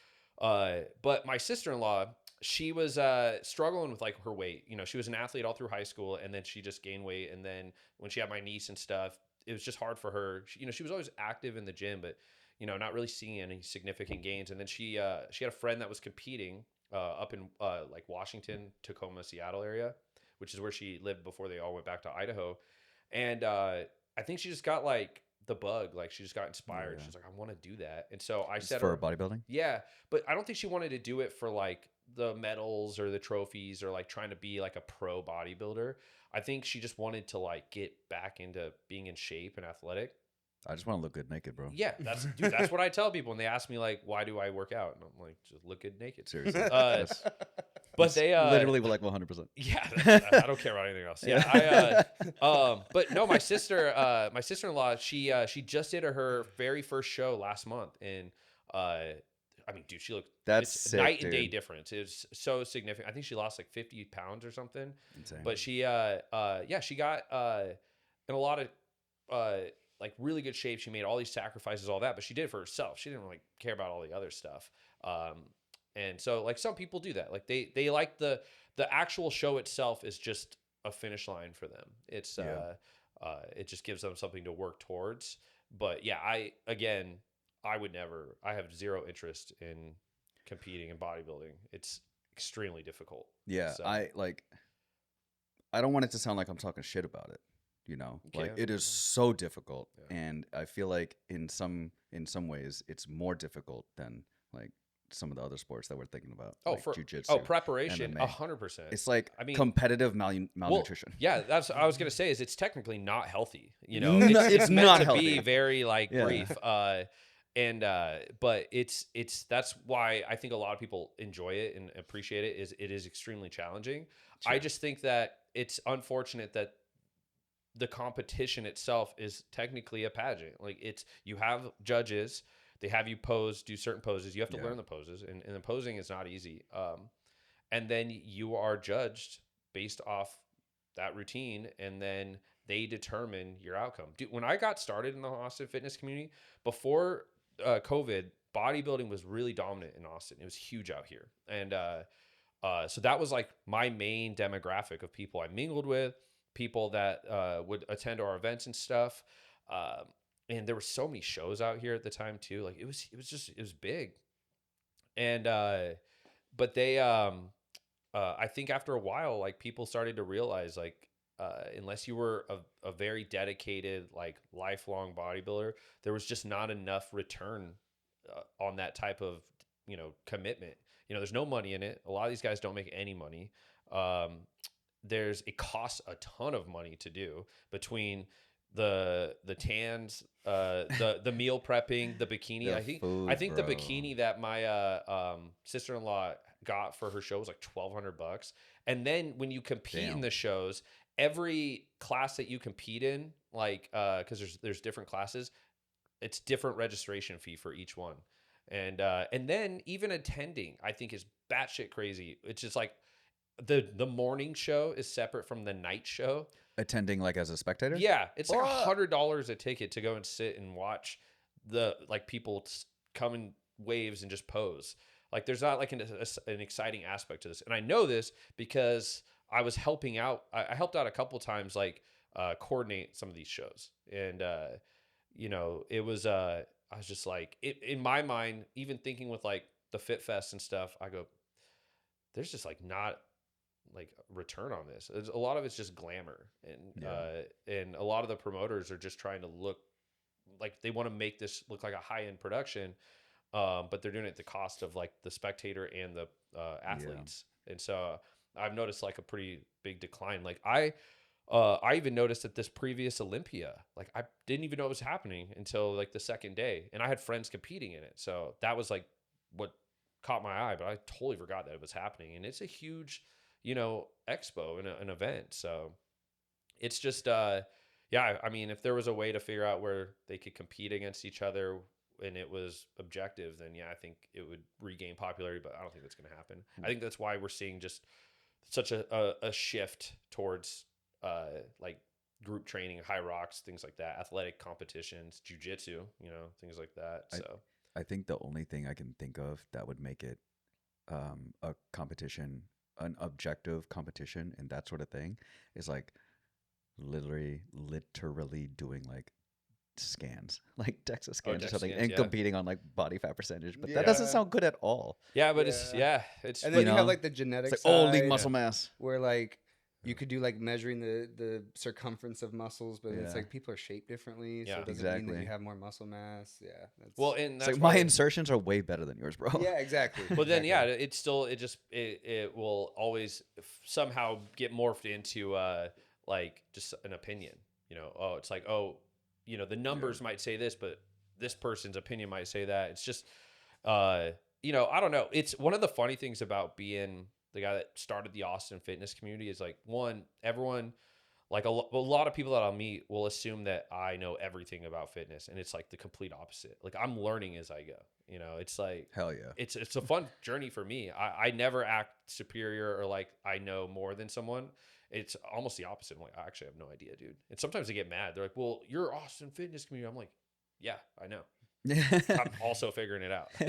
I'm also hungover. I was like, I could lie and act like be one of those like narcissists that like tries to Yeah. argue and all that, but it's almost like a pleasant surprise when I'm like, I actually have no idea what that means, like what you're talking about. And I have found that way more enjoyable and interesting Absolutely. than trying to find ways to like relate just through bullshitting. Like you ever meet those people that just try to sound like they know what they're talking about? Even dude, even with jujitsu, I'll tell them straight up. I'm like, I don't know what that is. I don't know what that means. I had to ask Janji about I think it's one of the I think it's a I don't know. I'm still trying to decide if it's going to make the cut or not. But the differences between gi and no gi, like from a competition aspect, like how it makes things either more difficult or less difficult depending on what you're competing in.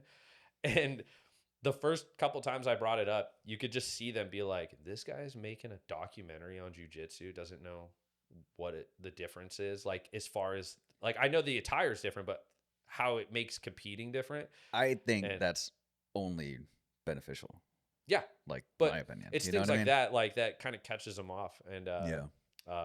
so, but it's all enjoyable for me. And then the other thing too is I'll meet people and I'll have an opinion, and they think that I'm speaking for the entire Austin or even just in the fitness industry in general. I'm like, dude, this is just my opinion. I could be totally wrong. Like my opinions change all the time. Yeah. Like no one ever thinks like that. Everyone just like sees a meme and that's their opinion on something.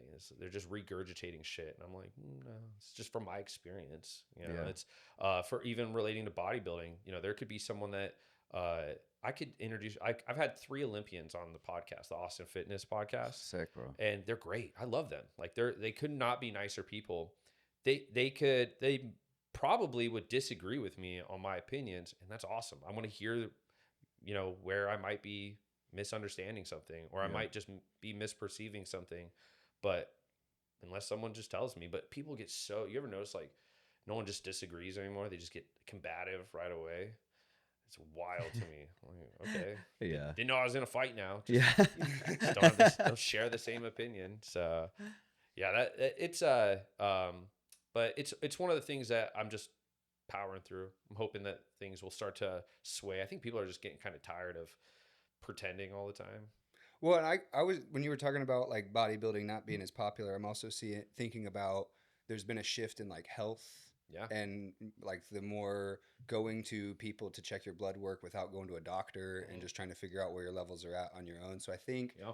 when you were talking about bodybuilding not actually being healthy, I think It's not. that has like gone away in popularity because I think people are looking a little bit more Yeah. Well, holistic, what is actually healthy, and like maybe gain some muscle, Yeah. but not to the point of like bodybuilding.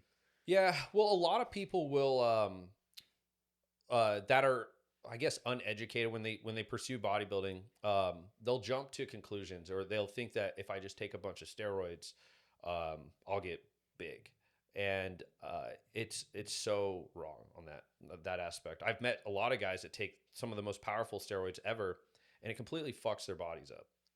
Like guys that'll take like Tren, and like they don't even know like what they're doing. They don't know how to properly off cycle, things like that. I mean, I've met women that will take like a steroid like Anavar, or even people that take SARMs, which is like extremely like hepatotoxic to your like kidneys and like your organs.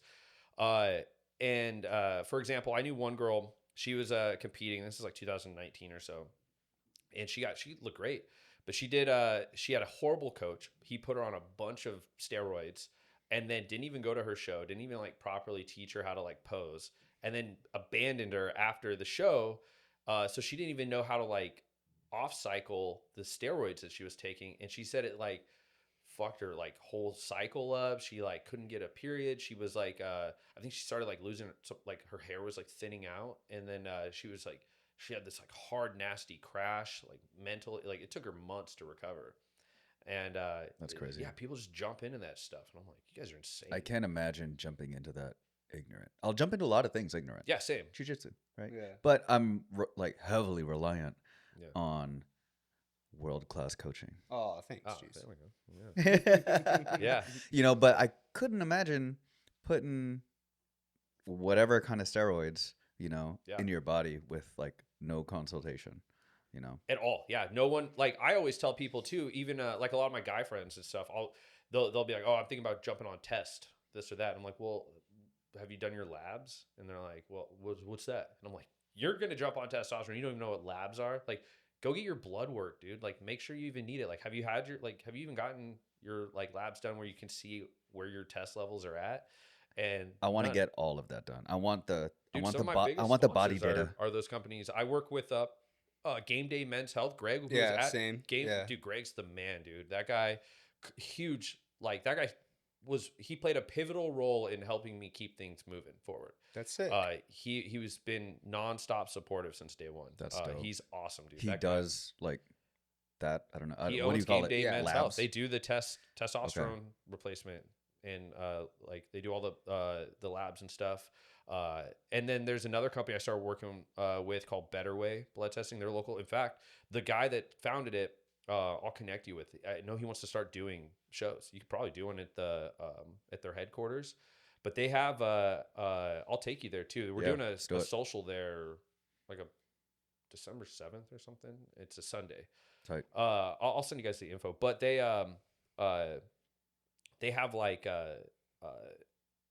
like the whole full panel blood works and everything, and they've been great. And it's just a finger prick. We just Really? shot- Is yeah, that we what it shot a- is? Yeah, we Is just that- shot a full ad on them. Yeah. Is that what it normally? Is that what the test typically like consists of? Well, when last time I got my blood work done, it was like the I don't want to say shot, but it was like they just pulled my blood. So Yeah, last time I did it, I went to game day a year ago, and it's Yeah. like 5 or 6 vials of your blood. Like Yeah. they're taking Oh, versus a prick. couple at least. yeah, actually. which it's like you just put your finger down and then it's just like Yeah. it's like a quick poke, and then you just hold it there and then you just let it drain. And I really want to do this because I want to. Yeah, I so want yeah. to see. so part of that social The is they're gonna objectivity, give everyone you know? free blood work, and it's like you'll see Sick. the lab, and I mean they get it That's back to you super so cool. fast. Like it's like I think it's between anything from like a day to wait, if that, like 12 hours to maybe like 2 or 3 days, depending on like how many people they have. But it's so much faster than anywhere else. But they're awesome. I've been working with them since the summer, and they're killing it. Like they and I like that they're local too. Like they're not too far. But I could hook you guys up with the founder, and then they want to do shows. Like they want to start doing podcasts. Easy. yeah, Yeah. that's perfect. They're cool. So Talking about like basking in ignorance. I know nothing about that stuff. Me either. I just try to lift. About And, like, taking steroids? Yeah, and like body blood- data. oh yeah. Oh, Well, see, okay. you know You what's know? cool about the Better Way thing is once they email you like, hey, your results are in, because you'll have an account, and then you'll go on there and it'll show you like all like these random like titles or something. It'll say like I don't know, I'll make up like some letters like GLP or something, and then you'll click that and it'll show you like if it's supposed to be in range and like where you're Yeah. at, but then it'll like summarize it for you of what that particular area is. Love it. Because I'm like, I don't know what that stands for. I don't know Yeah. what that means. But then it'll explain to you like you're dumb, and that's perfect. That's for me. Yeah. exactly what I need. I know Yeah. what Yeah. none of these acronyms mean, and I need like And a that's what I like summarization about of, it is like- it simplifies it for me. And then like I've done like we shot a highlight at like Ways to Wells too, and they have like the AI guy now, the alien that you can ask questions to and it'll talk to you. That one's pretty wild. Yeah, Brigham's cool. I'm hoping to do a show with him as well soon. I met him at Tim's Sheepdog grand opening. Tight. Nice. That was fun. And yeah, I mean, dude, it's so wild. I get to meet all these people all the time, and I just have nothing but questions, and figure why not. Perfect. Yeah. And I hate gatekeeping. That's like a thing too that's been happening out here. I don't know if you noticed. Is I've gotten better at it. I used to name drop hard. It was like the only way you could get people to focus. But I would, yeah. You mean my 200 followers isn't impressive enough? Oh yeah. Well, I would like to. So all right, here's a good example, right? So I would tell someone, like, say I would be like in a business meeting or something. Like I would be talking to a company, and I would tell them what essentially makes me credible to work with, or like what we've done and what we built, and nothing. Second, you say a name like Tim Kennedy or Boss Root, and they light up. Now they care who you are. Yeah. And it's crazy to me. Yeah. I hate that. But fortunately, it's like it's the only way to get people to like finally open and listen. I'll be like, oh, I put on 2 major expos, multi-sport fit expos. They don't care. I did a podcast with Boss Root, and they're like, oh, really? Like, tell me more. And I'm like, all right. Yeah. So, but the point of that though is like I'll meet a lot of people like that when I go out or anything. I love going out and socializing, and they name drop, or they'll tell me all this cool stuff, and then I'll be like, oh, dude, like I would love to do that. Like I'd love to meet those people or go have that experience, and they are not wanting any of that. They don't want to share that or anything. I just think that's so like lame. Well, I can tell you with how refreshing it is talking to you, and you're Yeah. like, "Oh, I'll link you up with these people," And I will. I think you're right. I think that is a little bit of the attitude of like, "No, I got my network, and that's how I get my value." I do understand that. Like for example, I won't just like introduce a lot of the high profile people I've met to like clout chasers or things like that. Like it's pretty simple to tell who's like a fan and just wants to like be obnoxious and fangirl, and who's someone that is working towards something or has something to offer. It can be mutually beneficial, things like that. But it's like, it's really not that hard. And Austin is such an entrepreneurial city. Everyone's trying to hustle and work and do stuff. And when I started, I had a great support network. I had a great group of friends. My buddy Tyler that I mentioned earlier, the bodybuilding coach, like we always were there for each other. We're always trying to find ways to support each other.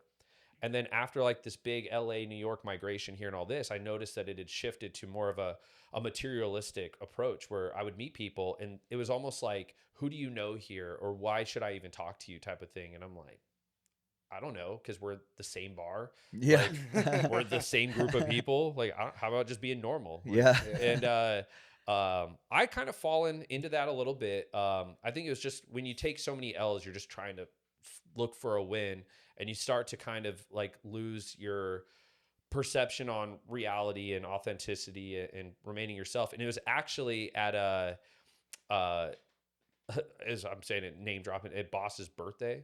I thought it was going to be like an open, like big party thing. And it was actually like very closed private event. And there was a lot of like really cool people there. And within like the first 10 minutes, I'm sitting at the table. We're all just smoking cigars and talking, and they checked me quick. They were like, "Hey, you don't got to try so hard. Like, you're here." Whoa! It was this one. That's it was sick. a big actor. I'll tell you guys later. But he goes, "You're here." He goes, "If you weren't like a good dude, if you weren't cool, boss would not let you be here." And it just like it was like such a like a it was, I don't know how to explain it. It was like a really nice reality check, but I didn't feel like I was in trouble. Like you ever like get called out and like you kind of have that resonating feeling of like, damn, like I'm a piece of shit. Like it was more every day. Yeah, dude. It was more all the time. Oh, dude. It was more of like a wake up call. I was like, oh shoot, like I am like not being myself. And dude, I had the best night. I was there all night, and I could not be more grateful. And dude, Boss is such a great guy. He's been so unconditionally supportive. Like for a guy that, and I say the same thing about Tim. That's why I was never on board when like everyone started attacking Tim. I said, I don't care. I will always support and be a friend of Tim's, because I have like, there's nothing I can offer these guys that they can't get 100 times themselves. I really like, there's nothing I can offer Tim. There's nothing I can offer Boss. It's like, there's nothing that's materialistically pleasing that I can be like, hey, you want to do this? And I never lead with like followers or I'll get you exposure. You know, I'll trade you for this. I just ask for help. And they've always answered the call, you know, and they've always been genuine and honest. They never ask for anything in return. And so for me, it's like, if I am fortunate to have experiences like that, why would I not pay it forward? Why would I not continue to try to help other people out with what I have to offer? Which, you know, all I really have to offer is just this network, these relationships that I've built. And if I can at least open the door for someone, like why would I not do that? And so that's something I always try to continue to do. And I actually love doing it. It's nothing is more rewarding for me than, you know, helping people continue to progress towards whatever goal they're like working towards. And that, you know, is the most fulfilling part of what I do. And the other really cool experience is when I get to bring people with me to meet like the high profile people, and they get to have an experience with them that is more personable rather than like a public meet and greet or just running into them on the street. It's like watching them get to meet someone that they admire is and then have like an actual conversation and interaction with them is that's a really cool feeling too. So yeah, I always say I'm cool by association. I get to hang out with all these guys. Yeah. Like, but it makes me work harder. I was having that conversation Saturday where, you know, for some reason I'm fortunate to hang out with all these guys, so I should probably step my game up and like earn that you know, being in along with these guys, you know. Yeah, I was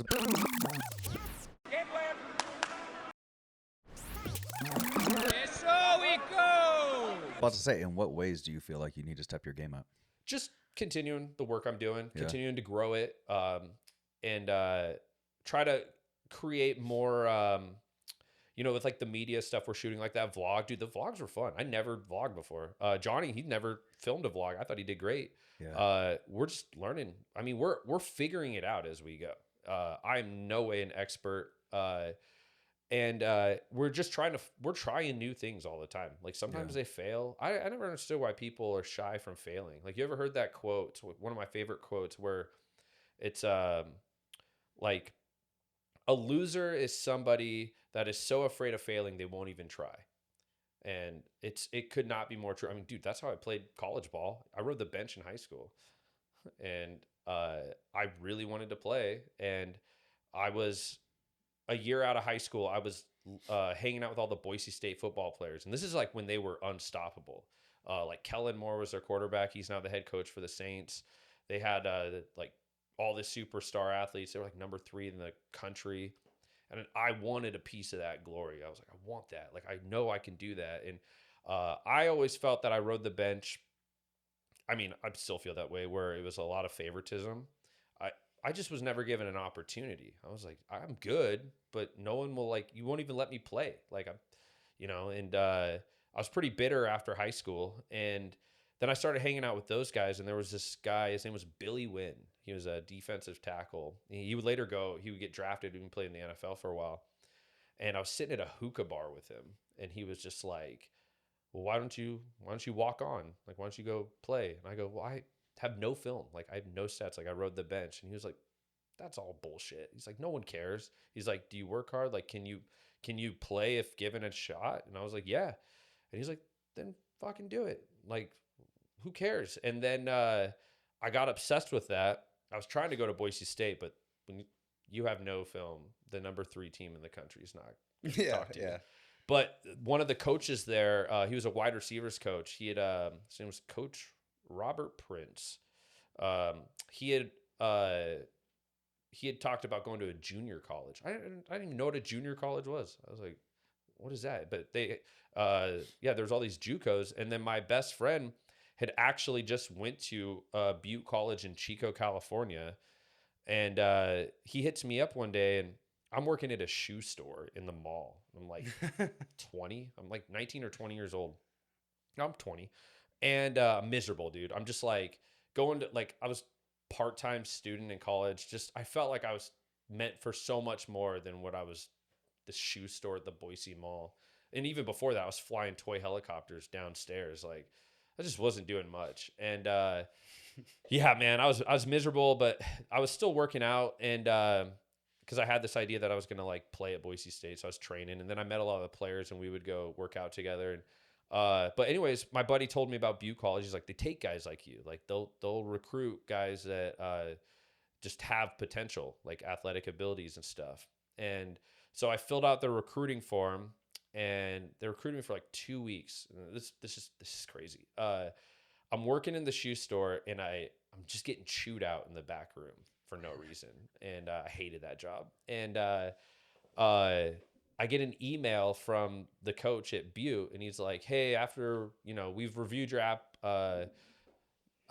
sorry, there's just no way to evaluate you, but best of luck." And I was like, I'm so fucking tired of not getting any opportunities. Like, no one will even just give me a chance.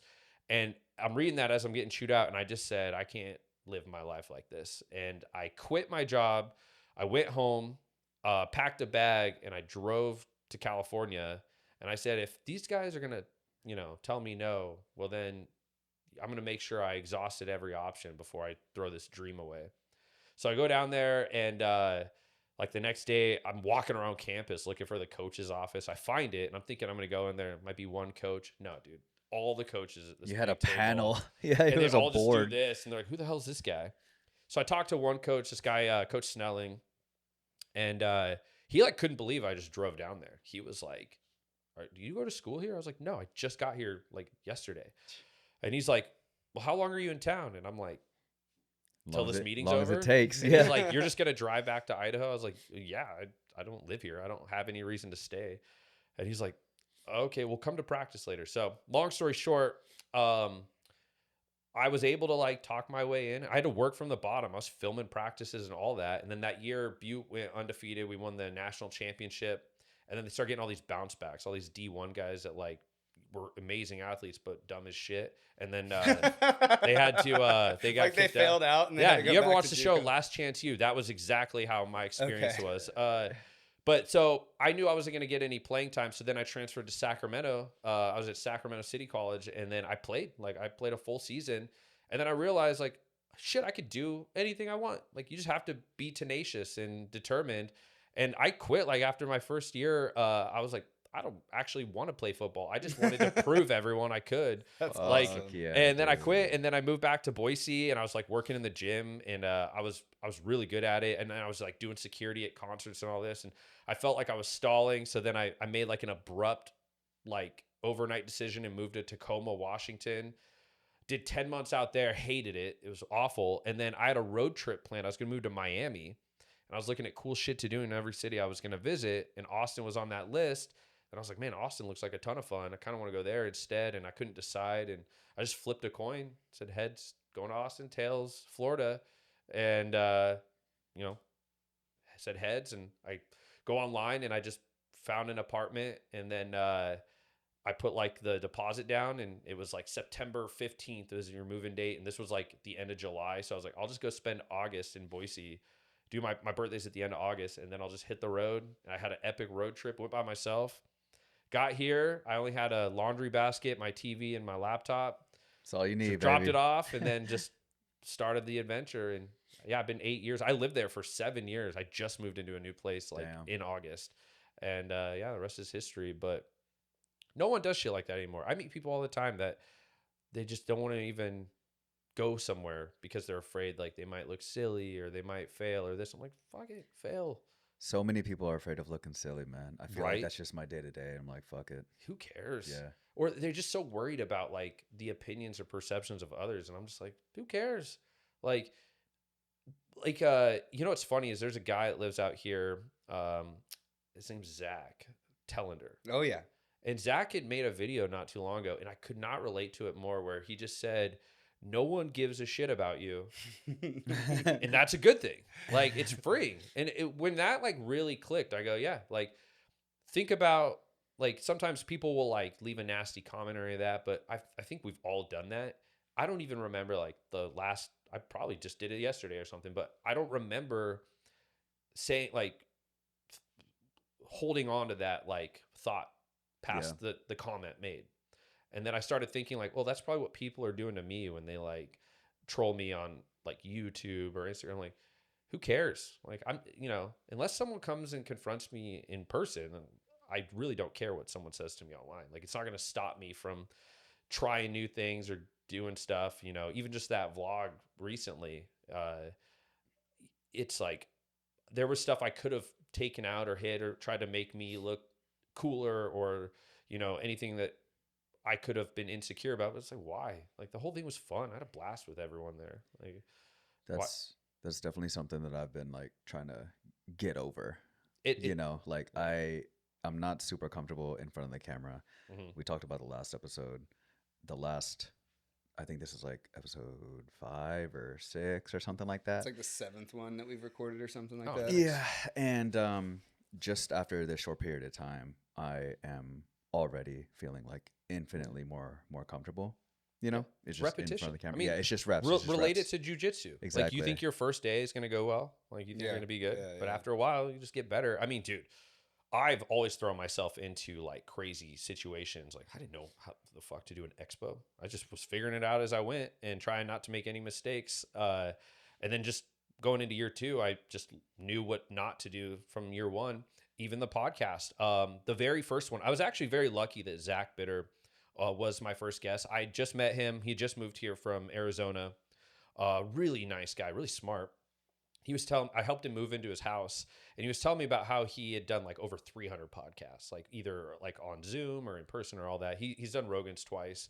And I said, dude, maybe you can be my first guest, because I don't know what to do. Like, I'm nervous. I don't know how to like hold a conversation or lead one. It's like, I talk a lot, but keeping a conversation afloat where it's different now, because like I'm a guest, but when you're a host, you realize you don't actually talk a lot. Like, your job is to ask questions, and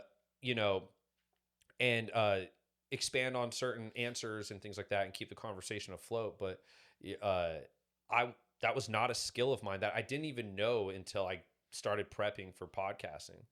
And Zach said, dude, you're good. Like, I'll talk the whole time. Like, don't worry about it. So that first one, I was so nervous. Like, I had this whole studio. Like, I just dumped every last penny I even had into that studio.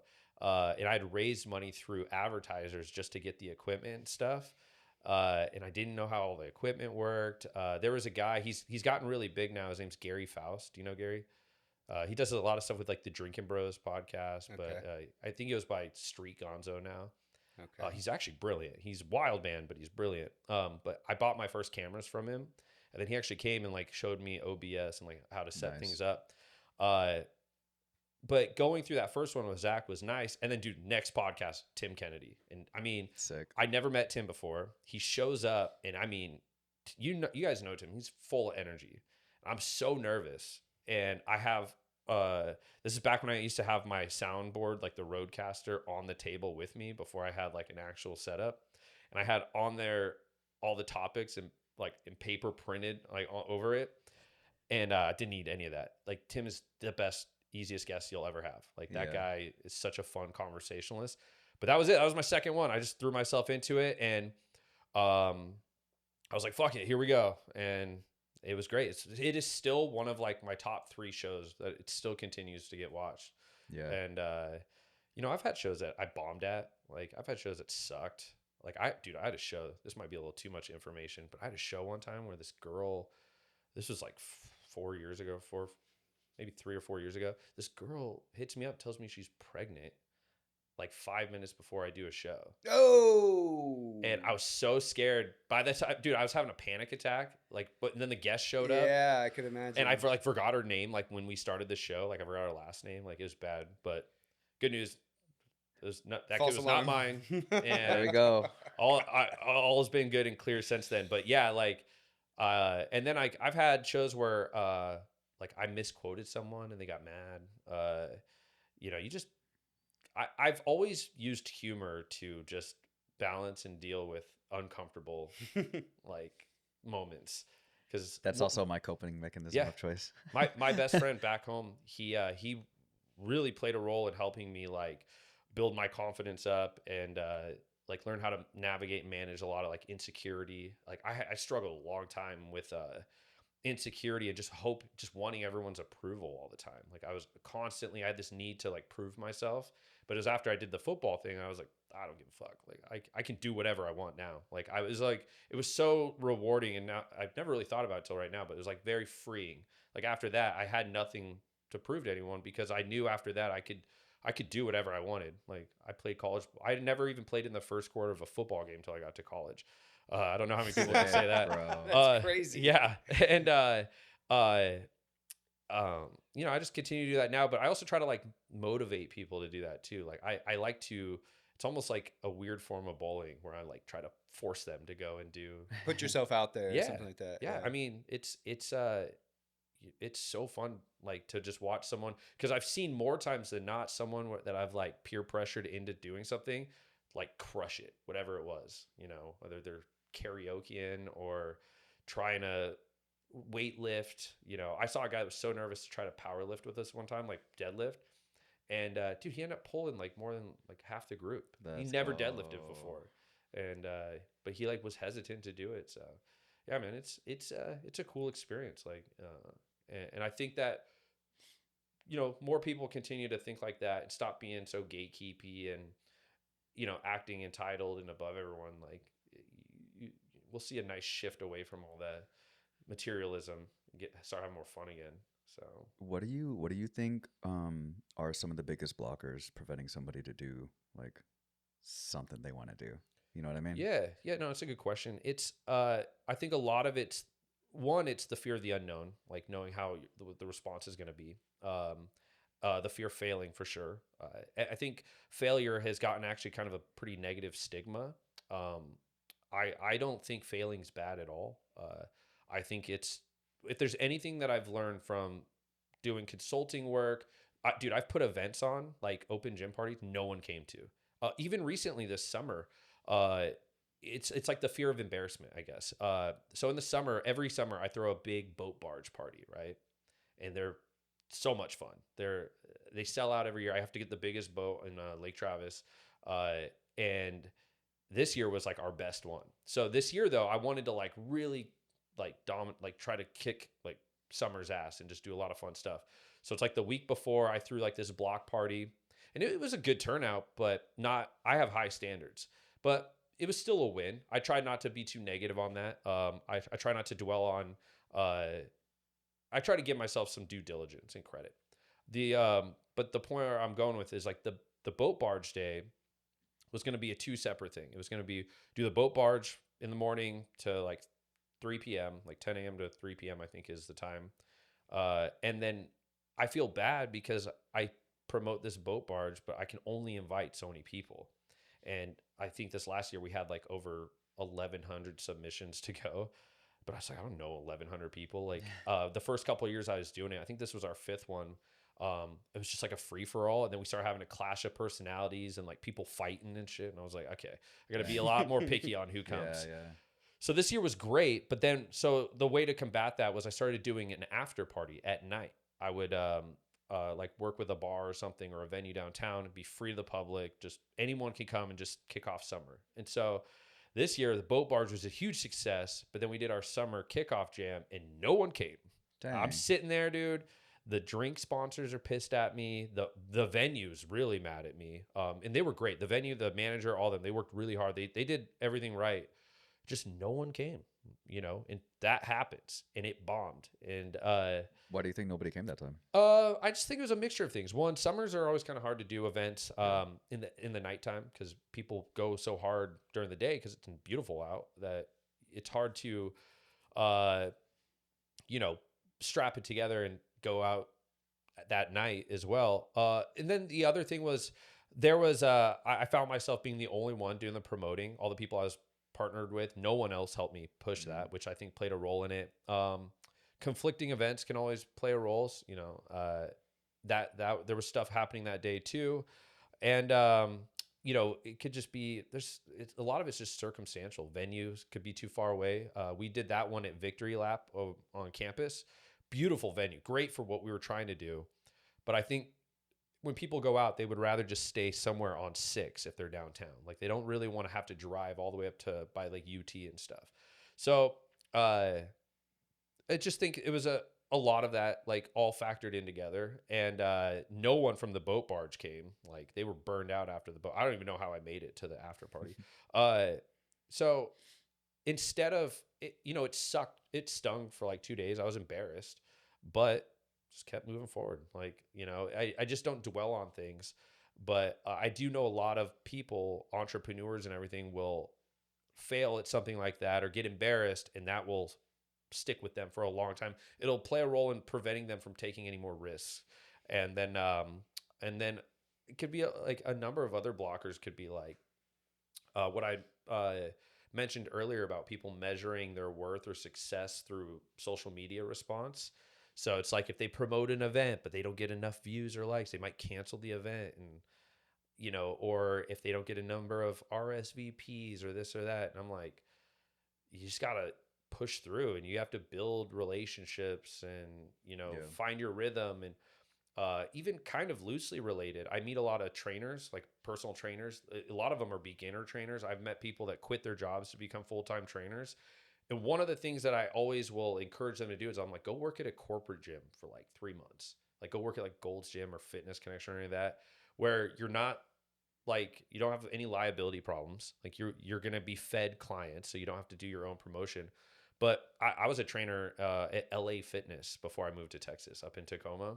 And what I found was like there was a certain demographic that I was most comfortable with and that I felt like I was the best at working with.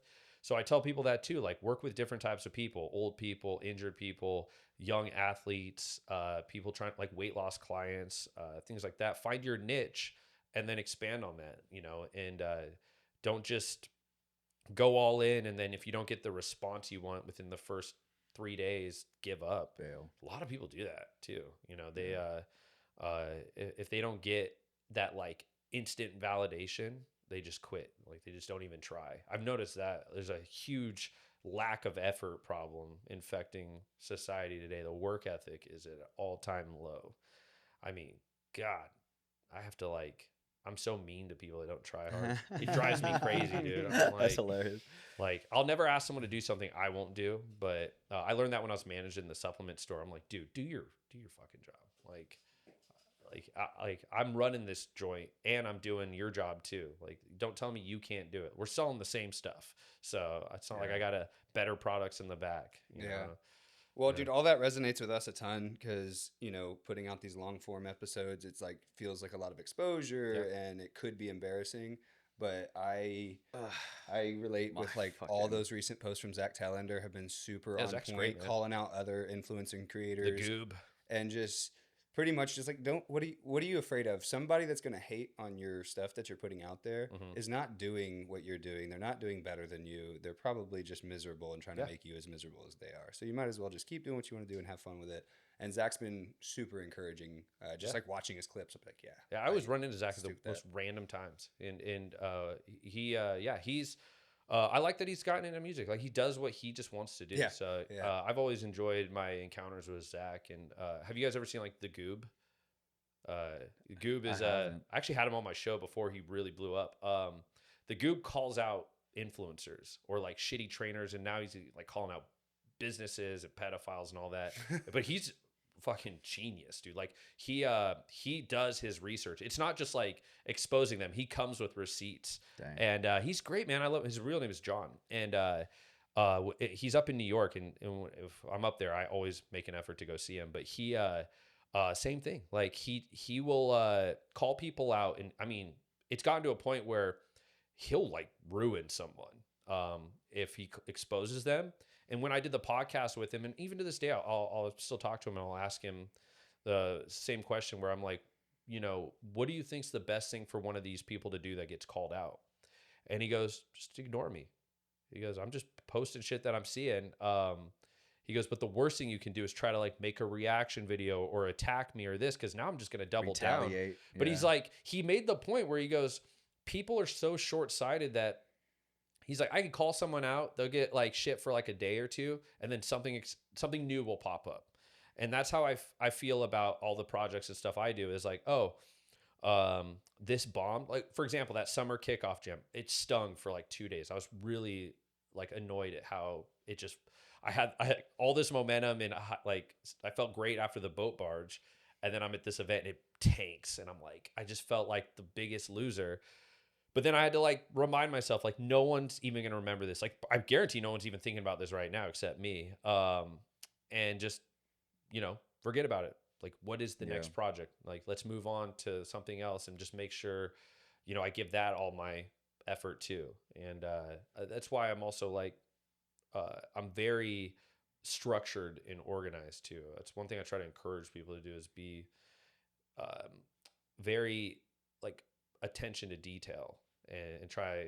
I've learned through experience, but I track everything. I try to avoid as many mistakes as possible. Communication is key. I will blow someone's phone up to make sure we're all on the same page. Things like that. I mean, what was I saying earlier about how I showed up to the offices? Yeah. That I think, yeah. dude, I was getting no responses. Yeah. It's driving me crazy, and things like that. So, but yeah, I mean, what made you guys want to start the podcast? Man, so I Flipping the script. I got like called out by one of like our longtime training partners, William Tackett. I don't think he was there that day you shot the vlog. No, I invited him and Andrew, but Andrew's in Vegas. Yeah. So we've been doing jiu-jitsu together for like 16 years. And at the time it was, call it like 12, 13 years, whatever. Yeah. And I was not having any success as a competitor in jiu-jitsu. And I'd always been a coach because I was his coach from back in the day. So I kind of had like this experience teaching at least kids class in jiu-jitsu and stuff. But he was like, dude, if you're not going to be a coach and a competitor, you got to do like coaching and making content. Mm-hmm. So I started a YouTube channel and I started posting reels on Instagram, and that started going really well. And I always wanted to do stuff like this, but I kind of had that embarrassment, the fear of getting embarrassed and the fear of, people watching it that I grew up with or something and think I'm trying to be cool. And I'm like, it doesn't fit. So just getting over that, starting it with like a jiu-jitsu based kind of YouTube channel. And then less than a year into that, I took a video at Juico's first jiu-jitsu tournament, and he chokes this guy unconscious with a loop choke in 30 seconds. So like I title it "White Belt Sleeps Opponent in 30 Seconds," and it went super viral.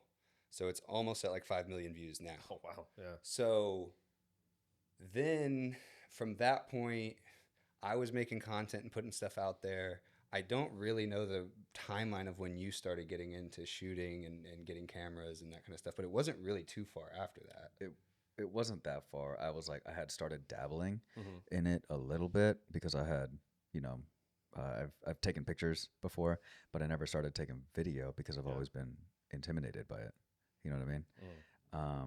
I picked it up, started doing stuff, and I took the camera to the gym because gym is like safe space. You know, I didn't really like identify as a guy with a camera until probably pretty recently, actually. Yeah. And then from there we just kind of linked up. And like I loved making content. I loved coming up with ideas. I really loved going to events and like networking and putting myself out there. But I was terrible on like post. Yeah. So just really bad editing and like you're saying, being organized and stuff. I just never have been like a tech oriented person. So he starts shooting, like he'll just come to my jiu-jitsu class, but then he would just record the lesson and maybe make like an Instagram reel. And within like a year or less than that, his quality just like skyrocketed. And it was already good from the start. Repetition. Yeah. It's reps, bro. But he just gave me these reels for free. Like he would just send me a collab. Yeah. And it's just like this amazing reel of my lesson from last Wednesday or something. And I'm like, dude, this is beautiful. I always want content as a creator and as a coach. Like I need to put me coaching out there. So he built up his skills, and like we've kind of tried to answer that question ourselves. I don't remember when we first started talking about it. The most clear answer is like CJI2. Yeah. We were out there with a big group of our buddies at a big Airbnb, and then we had an extra day. So we got a hotel like the last night by ourselves. And that was when like Game Plan, the podcast, got created. But leading up to that was probably multiple conversations over like 2 years, because we even did like a podcasty type video with William on his page.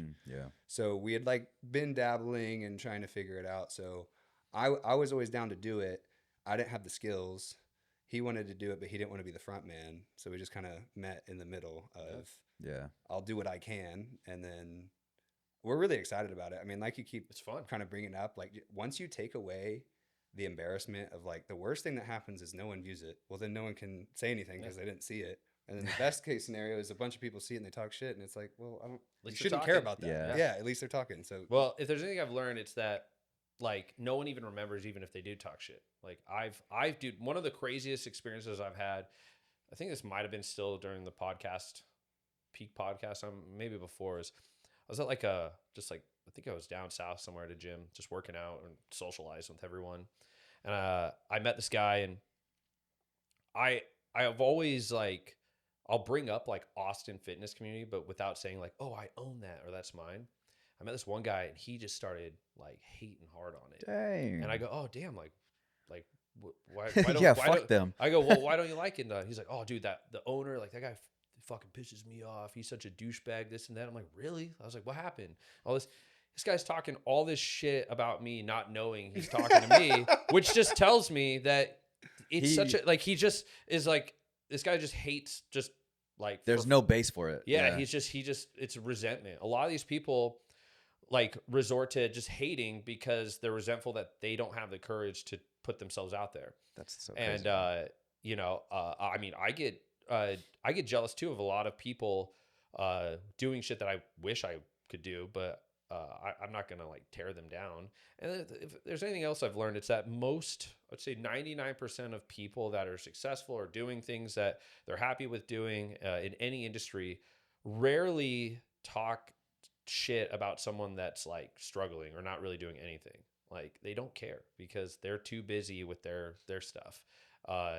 So when you take that into account, it's like, oh, if this person's trashing you or just saying stuff online, like odds are they're not probably doing, like you said, pretty miserable people. probably. And misery loves company. So it's like, I just don't even give them the benefit of like, I don't argue with people. If I get nasty comments or something, I'm like, whatever. It's like, yeah, you're probably right, bro. Like, what am I going to do? Engage in an argument with Yeah. someone? Like, that's what they love. That's like textbook narcissism is they want to incite outrage. So then it gives them a purpose to like, argue with you and feel some sort of like empowerment. And I'm like, or I can just not say anything and watch them lose their minds when they have no power over you. Man, That is rewarding. And the whole embarrassment thing is still kind of big for me. Yeah. But everything I hear people talk about it, of like, just don't worry about it. Like it means nothing essentially. And all that is huge for me. And also the whole process of going through this. it's the best part. It's great, learning, dude. yeah. I fucking love it. Bombing, We've been Gives you the killing best it memories. every single week. Yeah. Ever since we started, and we have so much booked, Yeah. like until The end of December. the year, more or less. Yeah. So I'm like, oh shit. Like, like in my head and all that, I'm like, oh, embarrassed. Maybe, people that I grew up with. Yeah, Try to think I'm exactly. cool. It's always that. Why is it Yeah. that? Why is it like some like middle school lunch table that you're like, oh, if those Again. guys saw me, It's like, oh, he's what do just you trying to be care? cool. Like, I am. I'm always trying to be cool. Yes, But I am trying to be cool. yeah, but outside of that, I fucking love this shit. Yeah, man. whenever I go back home, no one gives a shit what I'm doing. I could tell Yeah. them, I could name drop every big name I know, or I do all this cool stuff, and they don't give a shit. And then if what they do, in fact, is they'll just bring up their best moments from high school, and I'm like, okay, dude, you've done nothing since then. Yeah. Like, and it used to really bother me, but I don't care anymore. Yeah. Whenever I go home now, I just enjoy being around the people that actually want to hang out and be around me. Like, I don't need their approval. I have zero desire to move back there or live there. So Yeah. do I care? Like, have fun. You're still at the same place you were 15 years ago. Like, at least I can say I'm in a different place than I was 6 months ago. Yeah. And, Oh, yeah. and then my buddy from back home too, I always adopted this saying as like a mentality, but one time we were out drinking and he was really mean to this girl. Like, it was actually kind of funny, but then like a week or so later we saw them and she was like being nasty to him, like bringing that up, like, oh, you're rude, this and that. And he was like apologizing. He's like, sorry, like, I was having a bad night and this and that. I'm like, I'm sorry. And she like would not accept his apology. And she just kept like attacking him. He's like, I'm sorry. Like, what else do you want me to say? Like, I was like wrong. I'm agreeing with you. I shouldn't have acted like Can't that. take it back. And she just kept going. And then he goes, well, fine. Fuck you then. Like, I don't care. And it was so funny. But then like, I always adopted that, like, you can't please everyone. Yeah. And no one, if they're not even to give you some grace or talk to you, well, fuck you then. Like, Yeah. I don't care. Like, That's- I'm not going to sit and, go rounds with someone who clearly lacks the maturity of just agreeing to disagree or just not engaging at all. And it takes that took repetitions. Oh, dude, it definitely took reps. Like my first year of making content, I had Yeah. some success on YouTube, some success on Instagram, and with success, you're gonna have hateful comments and mean comments. And at this point, ready to start this because I've Yeah. been through it, but like that first wave of it is so jarring. Where like, first thing is if you're posting, you want it to go viral. Then it goes viral, and you're like on the highest of the high. And then after it goes viral and it gets the views, the next phase is the comments. Yeah. And like maybe they're positive, but there's going to be the negative in there. And I just remember like the first 3 months I started having viral videos on any kind of platform, the emotional roller coaster I was on every day of like, oh my gosh, I got another couple thousand views, but I also got a couple comments that made me like have a pit in my stomach and just feel sad and like depressed and be like, wow, these people hate me. But after a while, I think it was after like the 2000th negative comment, I was like, okay, whatever. Yeah. Damn, can what say is it that from- like? I feel like I haven't felt that yet. Yeah. Well, if we have any You- kind of I mean- success, it's coming your Yeah. way. I'll tell you what, it's like even just like recently, like Tim, like all the stuff that he's gone through lately. It's you have to be numb to it. You have to put a wall up. And it's like once you see the people, like actually see the people that are the loudest and stuff, then you really, it kind of hits you and just go, that's the person that made me feel bad. Yeah. Like, okay, never mind. I feel fine now. Like, it's just, you'll figure it out as you continue to go that who cares? I haven't done a podcast in a long time. I'm hoping to start them up again. But I even had started a separate show where I still couldn't even figure out what I wanted to name it. But then like, I was trying to have a separation from just only fitness stuff. And so like the first 2 episodes I did of my own like personal show was with like comedians, and I was getting ripped apart in the comments, and I was What? like, yeah, I didn't care. I was like, but it was just like, that's what people do. I don't know. I just kind of don't understand hate for hate's sake. You know what I mean? No one's going to be harder on me than me. Yeah, You're- exactly. You're, never Yeah. going to out judge me more than I do to myself all the time. So like, why would I care? Yeah. And, but no, this is cool. Does, like you said, you guys got shows booked up till the end of the year. Yeah, we Pretty have. much. We're really excited. We're taking this trip to Vegas. Oh, cool. So we have a couple lined up there, and that's like the second week of December. And then just like we got a couple weekly episodes out, and now we're trying to see if we can get more than that. Yeah. So we'll have a couple weeks that's more than that, and then we'll just kind of see what process it takes us to like get those out and what kind of like pace we'll be putting that kind of stuff out. But hopefully soon, like you were saying, like it's like herding cats. So hopefully soon we can get Why I like a little stopped. bit better process Yeah. with that. But I got to take a break real quick. Yeah, and you're then good. Come back Yeah. and we'll Wrap it up. Yeah. I had like the hardest time getting guests towards the end. Like I would do like 3 shows in a row, and then it'd be like months between shows. Oh, really? Yeah, and then the advertisers would just be on me, and I'm like, listen, do you want me to have these big guests and get guaranteed views and all this, or do you want me to just have my friends on and no And one we can watches? chill, And, yeah.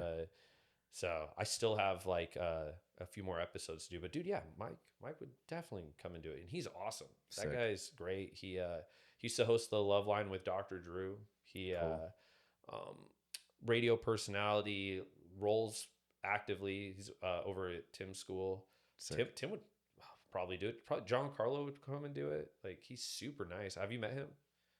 No, we haven't actually. I took him met, to go do a actually. DexaFit scan. I think that was the last time I was with him. Yeah. And even Big Dan would probably come and do one. Cool. Those guys are awesome. Dan's funny. I met Dan through AG, the guy that owns Toehold. I don't think I know. It's like the world's strongest, like most Oh. expensive flip flops. Yeah. So I met AG through Brian and Brendan, Mm-hmm. and we were at their show. And then me and AG were always cool. And when he would come to town, this is this is kind of funny. So I've always been like pretty average and poor. Like I don't have money to do nice things like that. AG would come to town and he's like, "Hey, we should go grab dinner or something." I'm like, "Yeah, dude, it's down." He's like, "Do you recommend anything?" And I was like, "Let's go to Yard House." Like, I love Yard House.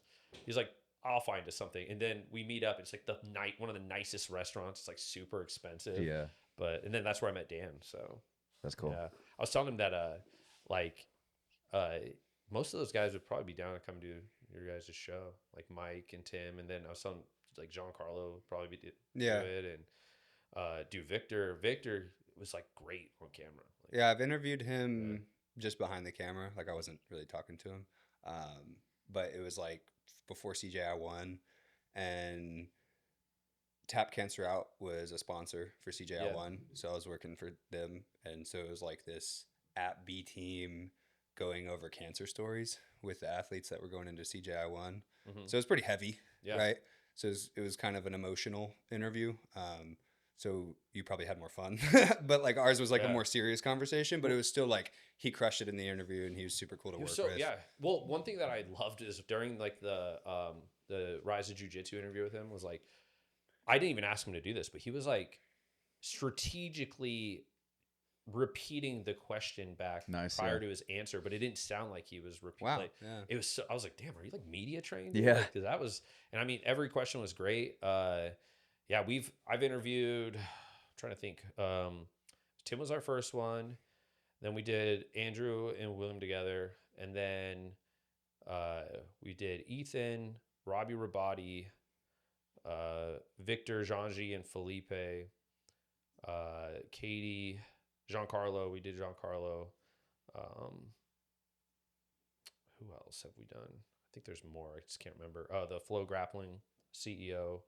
That guy was cool. We did it at Flow Grappling's headquarters in one of their studios.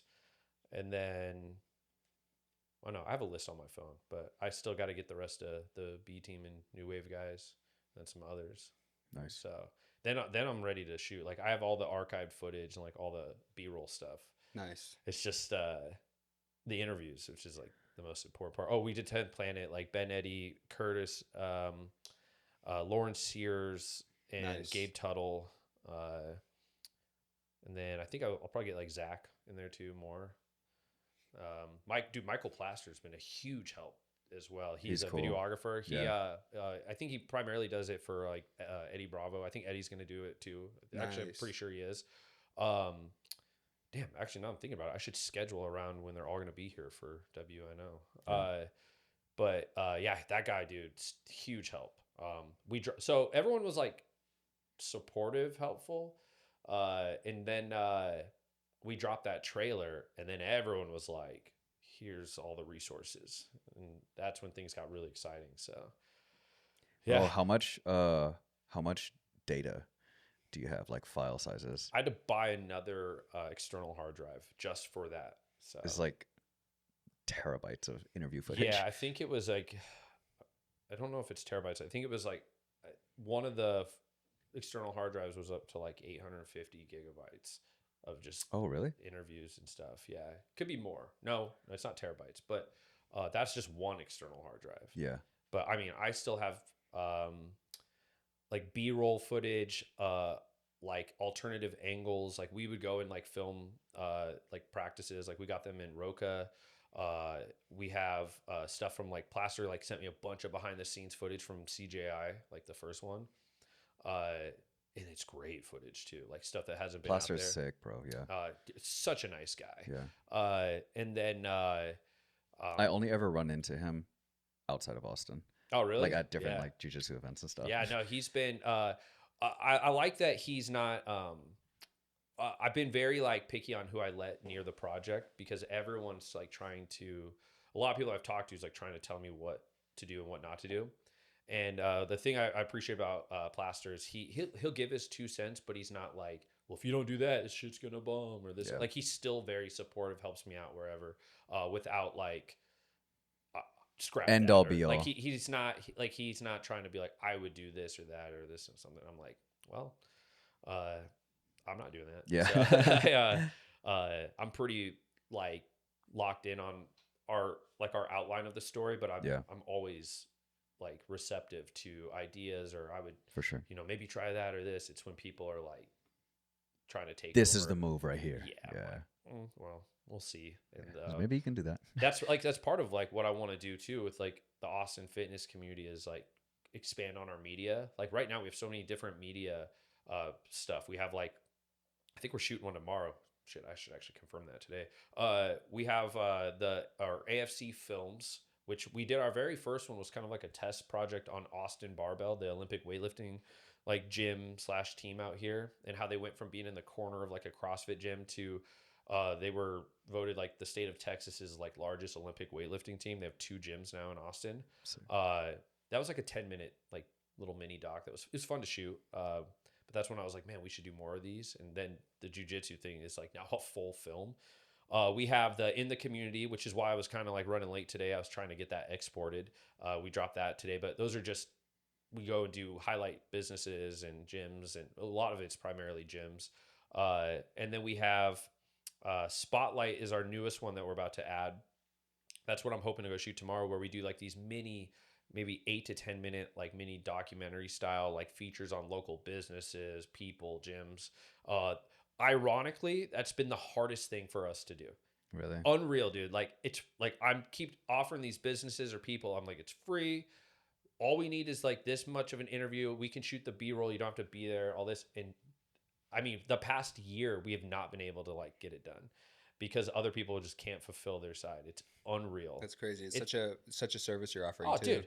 It's Can't like, fulfill their side of just like they being well, it present seems to for be a a portion of problem the with shot. people nowadays. They can't fulfill commitments. Like they just like people Dang. can't keep their word anymore. It's mind blowing. I was raised heavily on this belief that your word is everything. Like if you give someone your word on something, you see it through. Whether you want to do it, whether you're in the mood, whether like you always keep your word, and like no one does anymore. And I think it's due to like lack of accountability. I am brutal. I will call you out and never work with you again if you can't keep your word. I don't care if you're super famous, if any of that. Like if you burn me, like then cool. Like again, that kind of comes back to what you're talking about. What we mentioned about like failing and stuff like that. What I learned is like there's always another opportunity, and I learned that early on with like sales. Like, oh man, I didn't close a sale. Well, there's always going to be another person that comes in. So, but back on the media, so like the Spotlight. Then there's I mean, you guys were in it, the Sweat series, which was kind of fun. What's ironic was the initial idea of the Sweat series was to it was going to be like once a month we partner with like a gym and have like just throw like a workout, like it's an hour workout with whatever gym. Unreal trying to communicate with gym owners to just put that together. In fact, the very first one we did was actually the easiest one. It was at On It, back when it was still called On It, and Tim led the workout. It was a Protector Fitness workout. Yeah, which sounds like the same workout just moved over to Archetype. Yeah. Kind of. Because Tim's always been like that in town. Yeah. He's always been the guy where like if he's going to come to a workout, he's going to set the workout and make it like crazy. Yeah. You know? Well, Protector Fitness was kind of different because it was about like elevating your heart rate, getting you like your adrenaline going, and then trying to like coach people through how to like weapons and combatives training, but mainly just like shooting guns and stuff, and trying to like, be efficient while your heart rate's like through the roof. Do like and all 40 that. push-ups and tie a tourniquet or something like that. It was crazy. I not gonna lie, I half-assed it through that workout. I was so tired and like I didn't want to do it. And which was nice. But then it was like it got so hard to like try to coordinate with all these people that when I wanted to start doing the vlog stuff, I was like, well, I'm just going to use that name. Like I already have it. So might as well just convert that into like our vlog series. And Nice. it's so fun. I think the next one we're going to do is at On It, if you guys want to come. Let me know. I'm Dude, always down for a workout. They have a thing on Fridays called the Fuck You Fridays. I heard. And I they have heard suck, about that. dude. Every time I go, it's not fun. But afterwards, you feel great, and everyone's so cool there. So Yeah. that's definitely on the list. And then I think I'll do like a go train out with like my friends with like the tactical games would be a good one. And then, yeah, I'm just like trying all kinds of new stuff. I just like being uncomfortable, I guess, all the time. And it's cool. It gives me a time to go meet really cool people and do really cool stuff. So That's Well, a and then you huge got part of the it. 7-year anniversary coming that's up. this Saturday. Yeah, Saturday, 10 a.m. to 2 p.m. Last year, here's another prime example of learning from your mistakes. So last year was our 6-year anniversary, and I was like trying to do everything. And I did it at the House of Gains at Tech Ridge, and it's a great gym. It was pretty new when we did that. And our 6-year anniversary was like open gym, free day pass to everyone. But then I tried to incorporate all this other stuff, like yoga class in the morning, a run club in the morning, like Title Club Boxing came up. I was like trying to run a class, and like deadlift competition, like all this stuff. There's just so many things, and like none of it really worked out. Like there was a good turnout, but everything else was just kind of like no one came to the run club, and I was kind of embarrassed about that. And like the yoga class had maybe like 8 people in it, and it was just like I was trying to do too much. And I just remembered like where my strengths were and where like a lot of the success came from was simplicity. Like, don't, you know, less is more. And so for this year, that gym's brand new. It'll be their first public like opening. And I was like, okay, well, I just don't want to do too much. And also being kind of greedy, I was like, I just don't want to think about a lot. I just want to be able to show up and have fun. So it's just an open gym party, free day pass. Everyone can come in. It's the first time they'll be able to go in there and work out. They built a whole high rocks section. So I was like, well, we'll jump in on the high rocks thing, but it's a partial sim due to limited space. So I got a coach to come in. He's going to lead it. And we initially had 4 heats of just 2. I think it was 4 total people in each heat could compete. And it sold out in like 20 minutes. And I mean, it's free to like register. Yeah. So we added a 5th heat, and within 10 minutes of announcing that we added it, it was like, closed out. So then, and then that was it. I was like, I don't want to do anything else. We'll get vendors, open gym, just everyone's hanging out. The High Rocks thing will be going. So like if people want to watch that, they can. And then, we just hang out, celebrate. Like we'll have like giveaways and stuff, and a bunch of local vendors. I try to keep them in the middle so they can at least, interact with people. I see a lot of events where they put vendors off to the side, and I'm like, that pissed me off. Yeah. And that's it. It's free to the public. Like I try my best to not charge anybody to come out to our events. I will never go to an event where I have to pay money to be around people I see every weekend. That's why I think the influencer thing is crazy to me. I see a lot of like workout classes or companies come to Austin, and they try to put these like, these health and wellness days and this and that led by this coach. And I'm like, I see that person every weekend at the bar. Why would I pay $60 to go do yoga or something with them, or, Pilates or this or that? Like if I'm going to charge someone for an event, like a spectator to come out, it either I should have, I better have a lot of overhead, where that's going to help me, pay off the expenses, or like really that's pretty much it. I better just have overhead. And then the other thing too is like, if I do an event and there's special guests, I want the guest to be someone that you normally wouldn't see, like have an experience with. Influencers to me is not, necessarily of value. I'm not going to charge people to come out. Like if an influencer wants to be a guest coach, or, great. Like I'm happy to have them out. I'm just not going to charge spectators to come out for that. I think that's insane to me. Like the easiest way to make money is just through vendors, sponsors, things like that.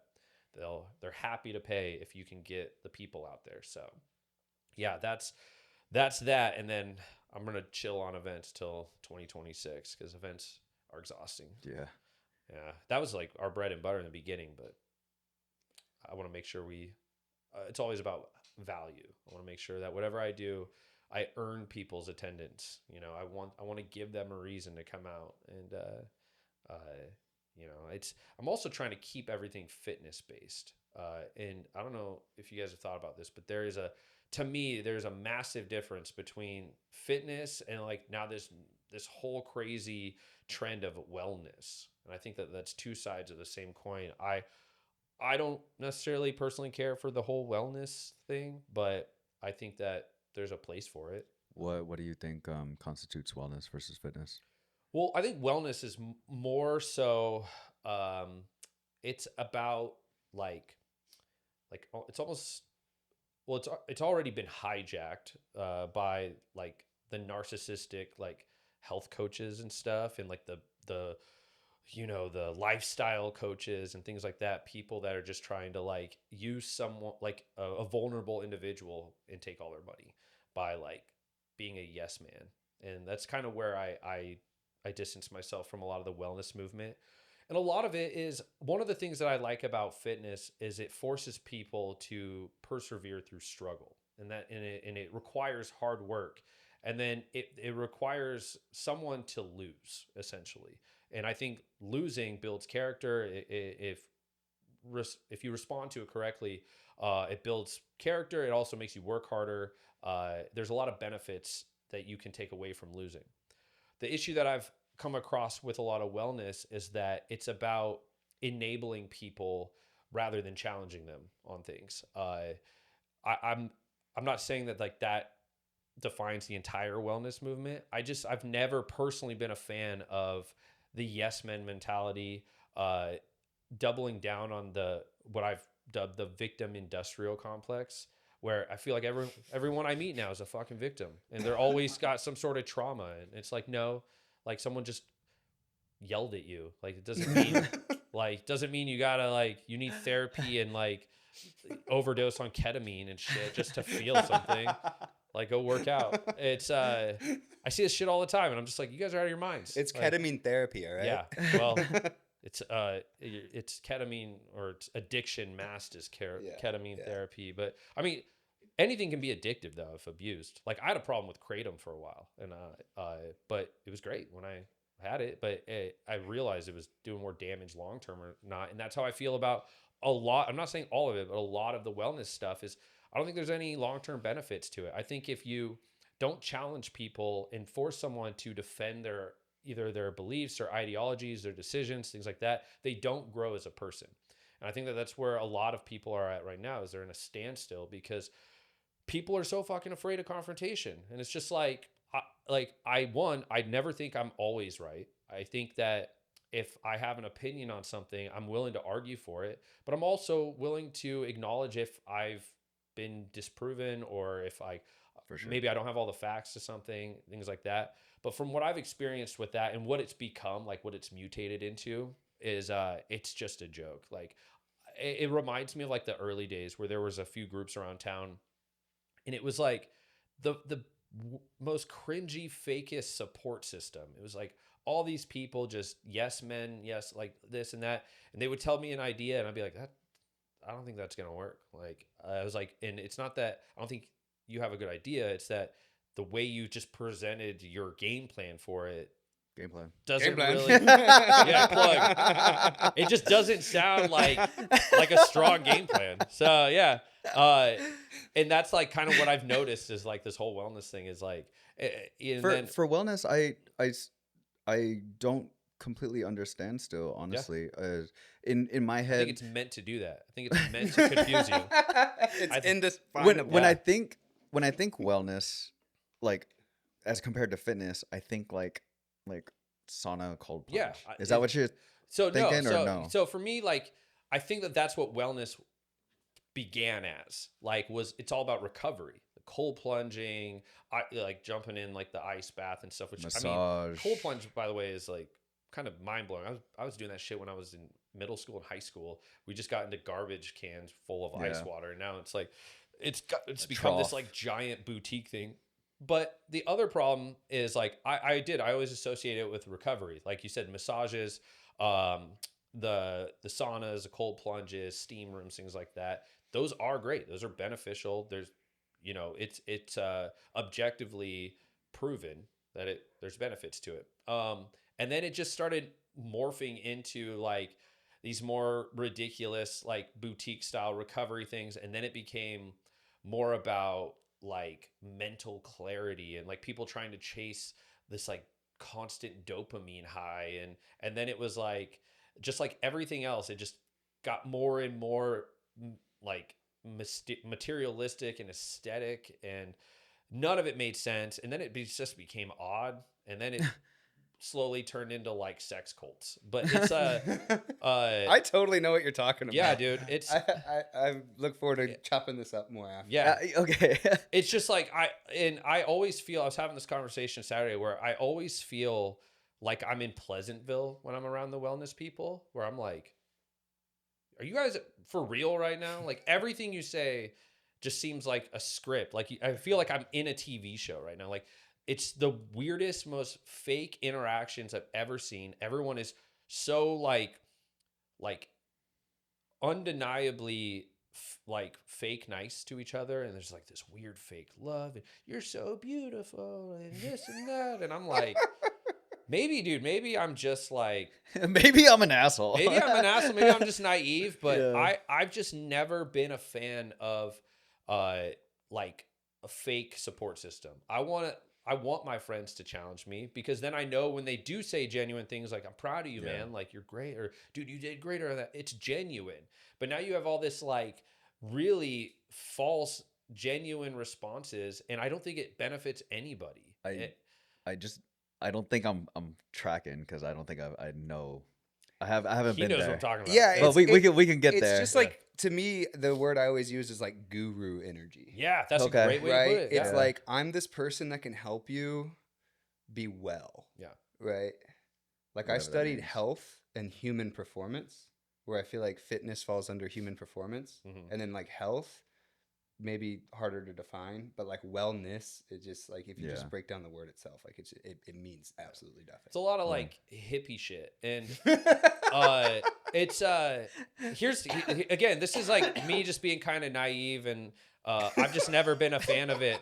But dude, like there's times I'll go to places, like I'll go to like networking events, and they'll be like, it's at this so and so spot, the healing center, and I'm like, I'll go there. It's just a bunch of like weird hippie. It's like a bunch of bathtubs or voodoo something? shit. Yeah, it's like there's the I love a bath. the like, salt shit. candles and like chakras and like all these, like everyone's like, I'm gonna hold this rock and it's gonna give me like superpowers. I'm like, I saw that same shit at the dollar store. Like it's like people they have to be disconnected from reality, because if they have to face reality, it's now they have to come, face to face with the fact that they might not be the person that they're pretending to be. And that's the problem. I just fully disagree with that. I don't think that does anything when you live in a false reality. I think that plays a big role in why there's a lot of problems now, is a lot of like serious decisions are being made through emotion. Like one of the, like, I get a lot of shit for this, and I still don't care. I think one of the dumbest fucking things in the world is astrology. I think it's cool. Like, it's interesting. Who gives you shit for that? Every girl I've ever met. When they ask me for my birthday, I go, I don't. I'm out. Yeah, I go, doesn't matter. I was like, so funny. how about just continue to talk to me, and then you'll see if I my have a personality guilty matches pleasure. or not. Yeah. It's not astrology. Well, I guess it's kind of related. Okay, so I'll be scrolling on Instagram, and there's like the shit of like what sign you are, Right. but it's like different themes of like this is fucking stupid, but it's like, what kind of pastry are you? Yeah, just shit like and that. I'm like, oh, I'm a Cancer. I am a croissant. Yeah. Or like I fucking identify with stupid. Yeah. croissants. Yeah, it's so dumb. But here's what's crazy. Is I'm like, not a baguette. I think like astrology, as like just from an entertaining standpoint, it that's what it is. It's amusing to me. There are people making Yeah. serious life decisions off signs and shit, and like it's just crazy to me. And all it is just generic personality traits, and no one wants to talk about it. I'm like, everyone can associate with any of the descriptions of your astrology sign of the week. Dude, I dated this one girl, and I'll never forget this. This is the craziest shit that ever happened to me. It was a Sunday. We went out. We had this great Sunday fun day, having this best time. I mean, one of the few times we weren't fighting. And then she had this routine where she would like wax, like girls, like they like wax their arms and stuff, like they put this, and she would listen to astrology news. And then I'll never forget, she doing that. I'm just sitting on the bed watching TV, and then she gets done. She takes her headphones off, and it's like a completely different person had entered the chat, and she was like, passive aggressive and mean. And then, yeah, she basically said that like Some Mercury's and some Gatorade. shit like that. Yeah. And like that, there was going to be problems. I was like, there was not going to be problems until someone told you there was going to be problems. I was like, this is batshit crazy to me that you are just crazy allowing Yeah. weird shit like that to influence. And then just a lot of people have like main character like delusion where I see like these get ready with me videos, and I'm like, no, like I break it down. I overanalyze. Like I'll see people like setting, like you clearly set your camera up there and then you're trying to pretend like you didn't just do that and you're like doing your routine. And I saw this one the other day where this girl just drives off and I'm like, wait a minute. So she drove off, but then she had to come back and go get that camera. I'm like, she really like believes that like we're not gonna, like I'm not gonna notice that. Like I got nothing against people that do like food reviews or like the influencer type of stuff like that. But when you take it to that level, I'm just like, that is hilarious to me. It's props But to you. it's always those people though that are the most judgmental. All the wellness, like coming back to wellness, all that. I have never gone to a competitive environment like jiu-jitsu or weightlifting or anything like that, and I've never experienced as much judgment as I've had when I have gone to like these weird wellness events and stuff.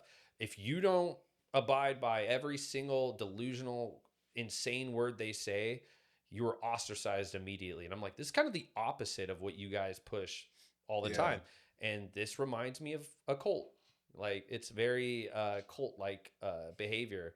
And I wish that shit would stop because I'm so mean to them. Yeah. On the point of fitness, though, you're talking about fitness versus wellness, and on fitness, you were talking about like building character through struggle, right? And you were saying that like in fitness, like somebody's got to lose, right? How so? I don't quite. Yeah. So from a competitive standpoint, someone like, for example, like powerlifting, you know, someone's going to outlift you. You're going to be second place. Like that's how competition is. That's why it exists, is for the best competitor to, you know, has to perform the best to come out on top. And that is a real motivator. Like that's a legitimate, scalable motivation to better yourself, is to be, you want to be the best. You want to win stuff. I just don't see how that happens in the yes men circles where, well, I don't really think that there's a lot of competition, but the point is like there's no challenge really. Like it's a lot of just like enabling and you know, self-victim. Yes. It's like self-victimization, things like that. Like I'm noticing a lot of these people, they will like put themselves down knowing that like it's going to get them this fake attention and validation from people. So they're chasing the feel bad for me like feeling. Like, you know, it's one of the most delusional things that I've noticed in the last couple of years where like people will purposely try to like they don't even actually really go through anything. They just say it so that they can get all like the feel bad for me. And then what's even crazier though is it's like all the people that are like, we're here for you, you're so strong and this and that. That's all bullshit too. So it's just like we're in this endless cycle like a fucking, of fake like circle bullshit. jerk of and I'm just like, I'm on the outside going, the fuck are y'all doing? Is no one else seeing this? Like this is so delusional and you guys are crazy. And you have like you're gonna judge me? Like you're gonna call me names? I'm like, that's because then what it becomes is deflection. And what I've noticed with a lot of these people is when you challenge them or call them out on certain behaviors, or I'm like, well, maybe that shit wouldn't happen if you stop doing this, you know, or maybe if you like one time you're over here like, let go of your fucking rock, bro. Yeah, well, so here's an example.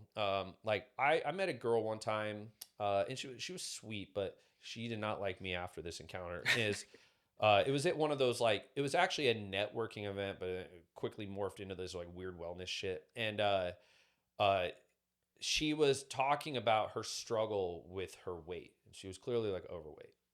And everyone there was just catering to her emotions and was just saying things like, you're beautiful. Like, you just accept like that you're beauty and you're beautiful in the inside and out and this and that. And I was like, have you tried running? Like, I was like, diet plays a pretty important role. And just like, I might have come off a little blunt, but it seemed like I was the only one offering legitimate like resolutions to her problem.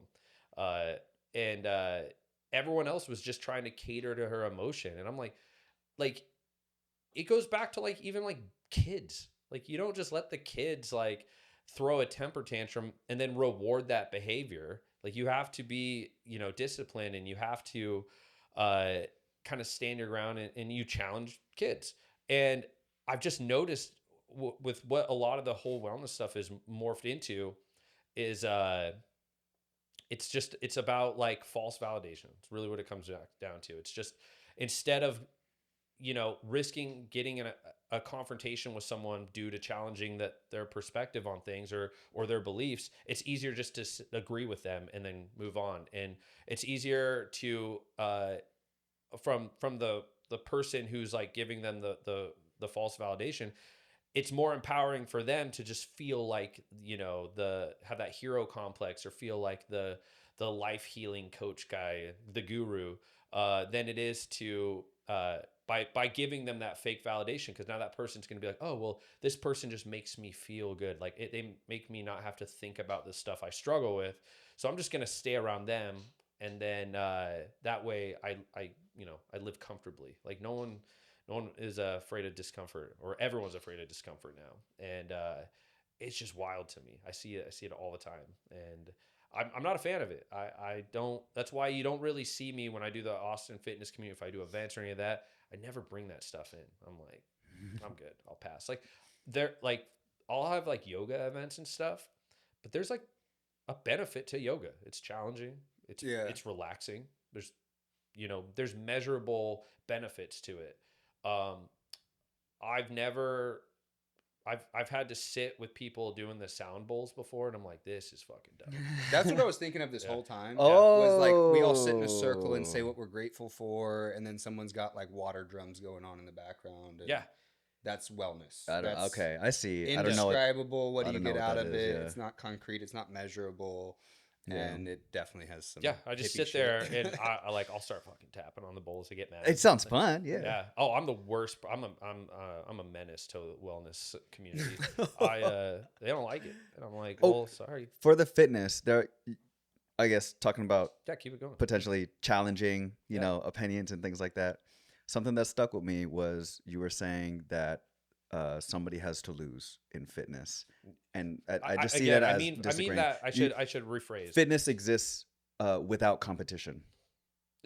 Yeah, because it can be individual, but then you think about it, you're competing with yourself.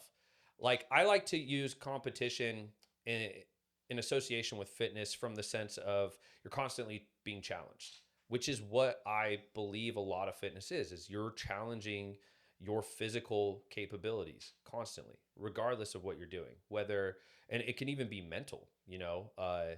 I've overcome a lot of things mentally due to challenging myself physically. And,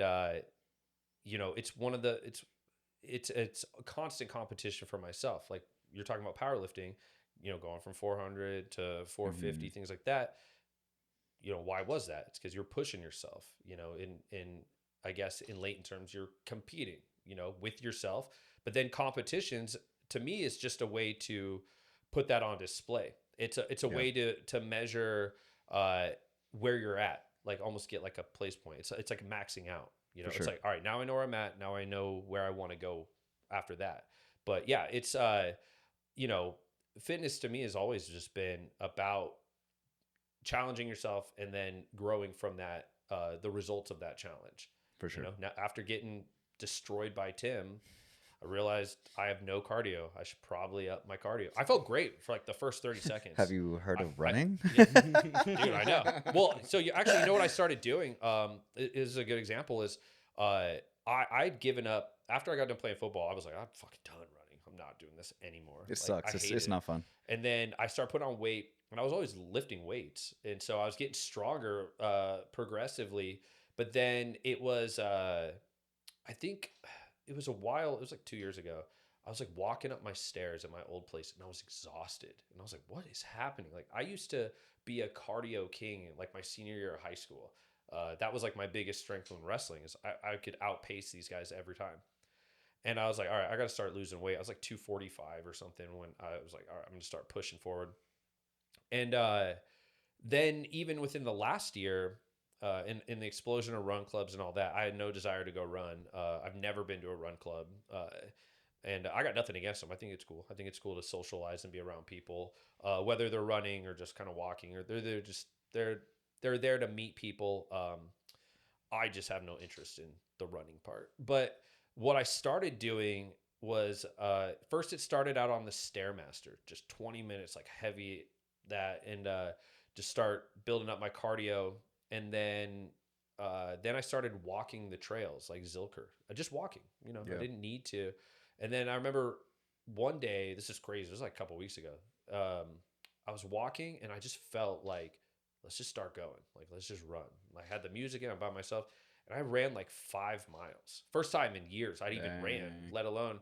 And my hips hurt for like a week and a half. It sucked. I haven't run since. But and then I did that thing with Tim. Yeah. And so like, but those things like, they challenged me and I pushed myself, and then I see where I'm at, and now I'm like slowly I've gotten back. I took a break. Dude, I was in so much pain after that workout. I'd never been so sore. Like, dude, my lats were like After the one with Archetype? the one we all did. Oh, yeah. yeah. I never have been that sore in my life. I don't know what happened, but it's that every minute on the minute stuff, dude. Yeah, dude. My lats have never been that sore. I've never experienced lat soreness, let alone like that. But yeah, so now I'm just like, I realize like there's places I can improve. There's only one way to do it. I can't increase my cardio by just, having someone tell me I'm cardio king. Like, oh, you're good where you're at, this and that. I'm like, no, I can be better. Like, can always be better. You need to manifest cardio. Shit like that drives me crazy. You can identify as cardio king. Yeah, God. Yeah. The whole vision board people, the manifesting people like that drives me insane. And I don't mean it as in like everyone should make a vision board, things like that. It's great.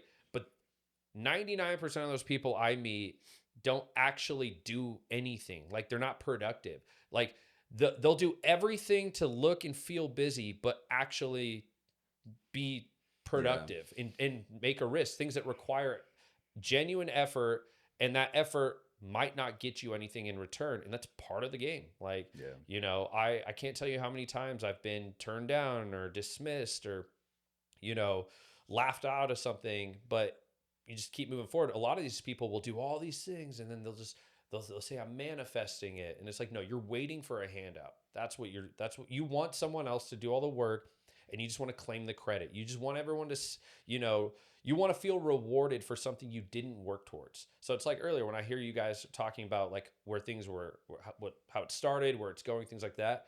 That, I'm telling you right now, that whole progress to where it'll eventually go, that middle piece is the most rewarding part. Yo, for sure. It's the best part. Everything you're doing right now, like it is the most. It's what makes like the highlights, the high moments so much better. Yeah, it's so much better, bro. We were on the phone last night talking about like a little bit of planning stuff for later in the week, and he was talking about, it's like, man, I can't wait until we can actually get like a bigger space, like a kind of like an actual studio that we can set up that looks better than this. This is fine. And then I was like, yeah, like the time we'll look back on these days of like, oh yeah, that was like this quote unquote studio, and now we're in like the real studio. Oh, and we're probably gonna miss how simple it was. Yeah, right? probably. Like this is as cut and dry as I feel like we could. You're gonna miss the trash bags on the China Bowl. Hey, don't let them see it. They don't know. They'll never know. Well, look at like I think like one of the best examples is like Rogan. I mean, if you ever go back and look at his very first episode, he's on the couch with Red Band, and they even have like, it's like old Microsoft like snowflakes and shit coming down. No one's watching it. Like, it's just him and Red Band sitting on the couch. And then you look at it, what it is today. It's a journey, man. It's like the best part. Like, exactly. I also feel incredibly, I always have to remind myself to feel grateful and lucky that at least I got to enjoy my 20s and the time I did before social media became everyone's personalities. You could still go to concerts and parties and stuff without just fucking phone screens in the air everywhere. And, you know, all these people trying to pretend like they're having fun instead of just having fun. You know, I'm grateful for that. And I still do it. You know, I if they want to like live in their phone, that sucks for them, but I don't have to do that. But then even recently with like this boom in AI, I think I'll probably be dead by then, but like AI is just going to, I think, contribute and continue to like destroy people's motivation and like any type of desire to try to do anything meaningful and impactful and things like that.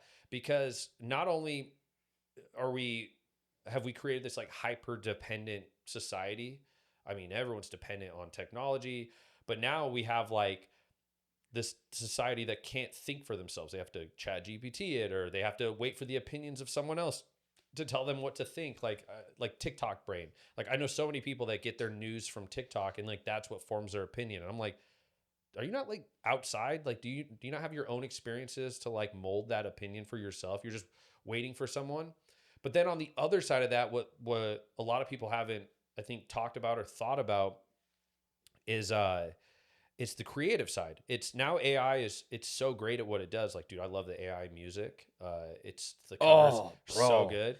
I was listening to one. I was actually, that's why I sat in my car for a minute. I was finishing a song. But I think what happens is now you're going to have all these AI music things that come out, and just look at how like easily entertained people are. Like one of the things that blows my fucking mind is how people like there's this giant group of kids, teens, anything that watch like Twitch streamers, and I'm like, well, what are they watching? Like they just watch them exist. Like they just sit there and talk. And I'm like, millions of people are watching this shit. Like the iSpeed show guy. Yeah. I mean, at least he's like out there doing stuff, but still it's like there's other people that don't leave their computer and millions of people watch that. I'm like, millions?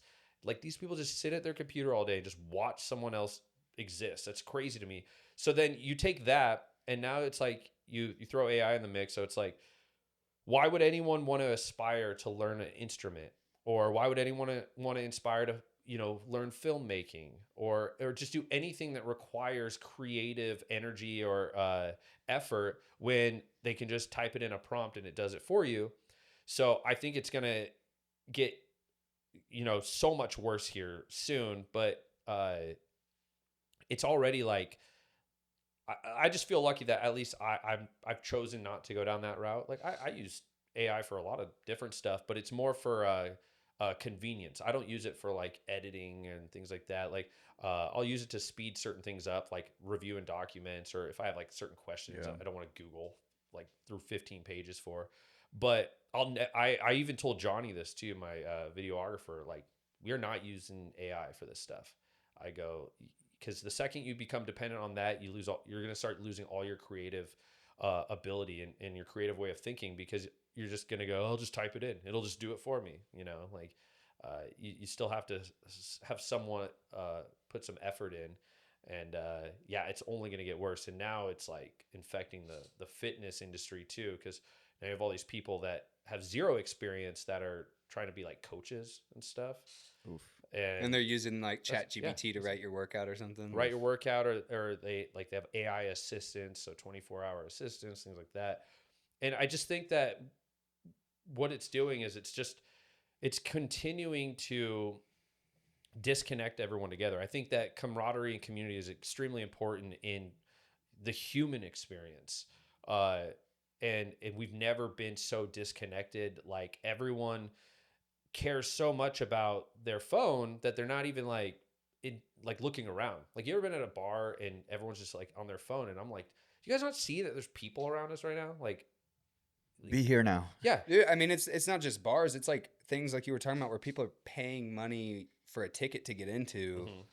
I was just hearing someone else talk about this like VIP area of a concert, and like everyone there is just on their phone.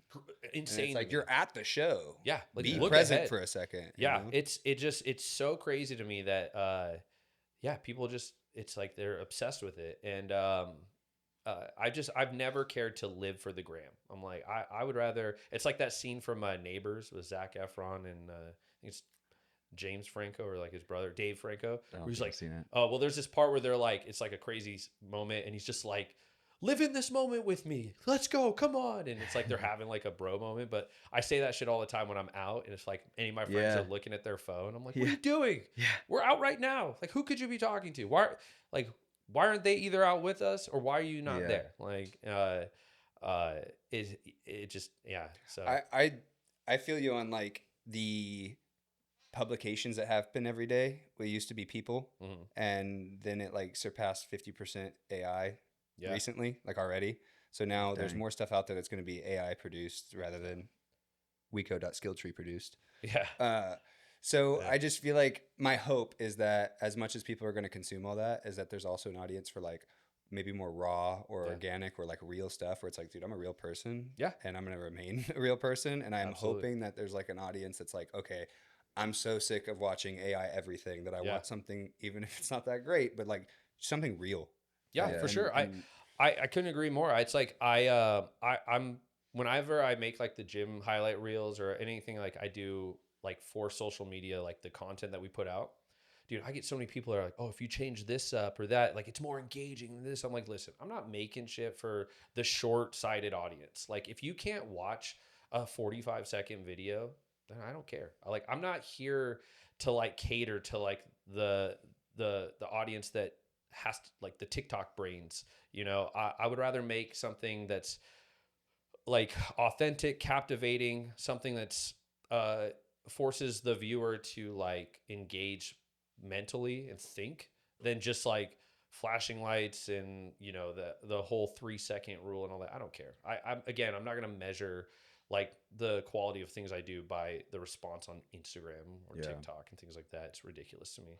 And so it's the whole AI thing is bizarre, but it's like, again, I'm just lucky that I got to have the last good years before everything just became phones. I have found that regardless of like how anything like we put out, mhm. we or I or whoever, puts out like numbers wise as far as like the metrics on like YouTube or Instagram or Spotify, blah blah blah. I feel like even if it just completely bombs, if I'm happy with it and Yeah. I'm proud of it, That's all that matters. then I'm like, fuck yeah, killed it. Yeah. Yeah. Yeah. Well, I feel like long term, that's where like people are gonna respect all of that Yeah. because it's like I've been told by a bunch of different creators, including like Zach Telland, or like Mhm. make what you want to make and put your passion into it, and Yeah. that will eventually resonate with someone. Yeah. And even if it doesn't right away, like just keep making stuff that you like and that you're proud of, and then like just put it out there. Yeah. and Well, I see think what that's where the happens. pendulum's swinging back to is people like, you ever notice like people crave authenticity. So for example, I use my buddy Parker as an example all the time. Parker is he's this big guy, like, he looks like an NFL lineman, big old beard, very similar to yours.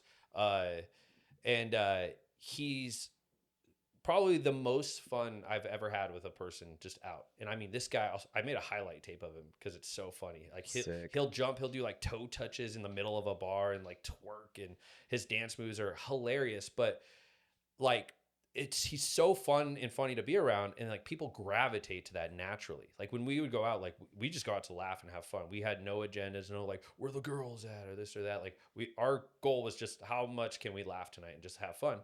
But what I noticed was like, because we were genuinely just having a good time and he would do his dances, people would just like perk up and they gravitate. They want a piece of that. They want to share Good that energy, moment. baby. It's good energy. Exactly. And I think Not to that's sound why, too wellnessy.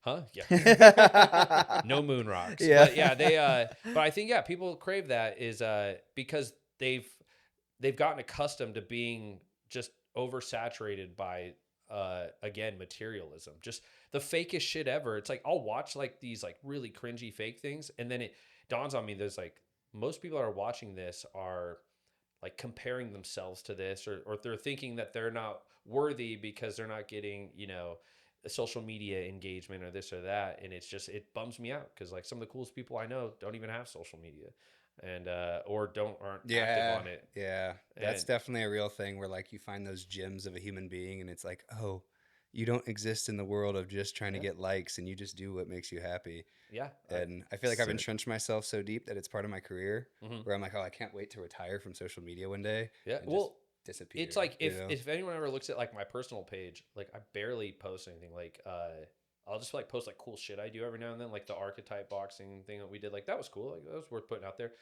I don't care about the response. No one could like it, and I wouldn't care. I just thought it was cool. I do it for me. But I mean, I remember when Facebook and social media in general was really just meant to stay connected to your family. Like now Yeah. it's a person's entire identity. But then, it's I do feel like there's a pendulum swinging. I think that people are just exhausted. I think they're tired of just feeling burnt out by trying to constantly compare themselves to whoever they're looking at on the screen. And then it's like you meet those people and they're miserable. Like I can't tell you how many influencers and stuff I've met that are one broke, so like they're trying to create this lavish lifestyle but they're broke, or two, they're miserable and depressed and unhappy but they're putting on a show. They lack any type of conversational skills. They don't know what to like say or do, like, and they panic. They always have to have their phone out and look, uh, and it just sucks. Like I'll never be that route. Like to me, the media and stuff we do, like that's our job. I never say I'm an influencer. I never say, when people go the Austin fitness community, I go, we're a media company, which is technically true. Like it's what we do. But I don't, like, I'm not an influencer at all. I I'm agree. a business Yeah, owner. I hate the idea of that, and honestly, I know it's like a small like thing and a small change, but I don't really like to say like even content, just because I feel Yeah, like there's right. a Yeah. pejorative Content or on it. influencer. So Yeah. I tend to I tend to say media Mm-hmm. more, and I know like probably nobody cares, but Yeah. in my head it makes me feel better. Well, You know? yeah, it's because content creator has been associated with like that cringy influencer crowd. Yeah. I say media though because we actually do.